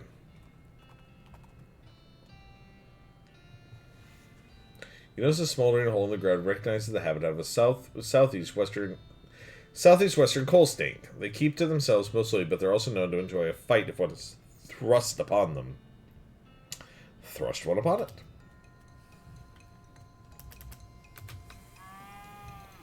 Get some muscle going.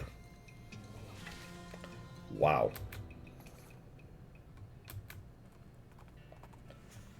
Let's wander one more time. And then we're going to head back for Dirtwater.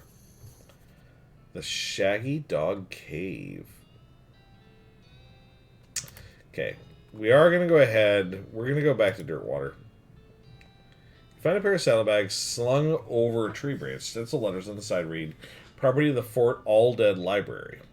Dig through the bags. Advanced cow punching again. Cool. Bull stomp, thick skin, or gore. Okay, so we've already read about the other ones. There's a chapter written by a guy who survived 17 different near-fatal gorings. He learned a lot about getting gored. Gives Gore, a skill that lets you attack an entire row of enemies. I would actually probably like Bull Stomp, believe it or not. There we go. You read up on stomping to get much better at it. Unfortunately, I accidentally stomped the book into dust while practicing. Cool. So, we're going to head back to our room. And this actually, guys, is where we are going to go ahead and call it for the night. Like, I would love to, like, stay and play more, but I actually went, like, 30 minutes longer than I was really intending to. So, first of all, let me flip this back into studio mode. And let's get to the end screen. So, thank you all so much for coming by and playing, like... Honestly, this game is hilarious. I love this game. I'm looking forward to playing the rest of it with you guys. Again, I'm probably not going to do everything in the game because it's not really technically possible. But once we get done with it, we will probably move on to Shadows over Loathing, which is the not exactly an Eldritch horror version. It's the same thing, but the idea is it's like more in the Cthulhu mythos, I believe. Now, who to raid? Oh,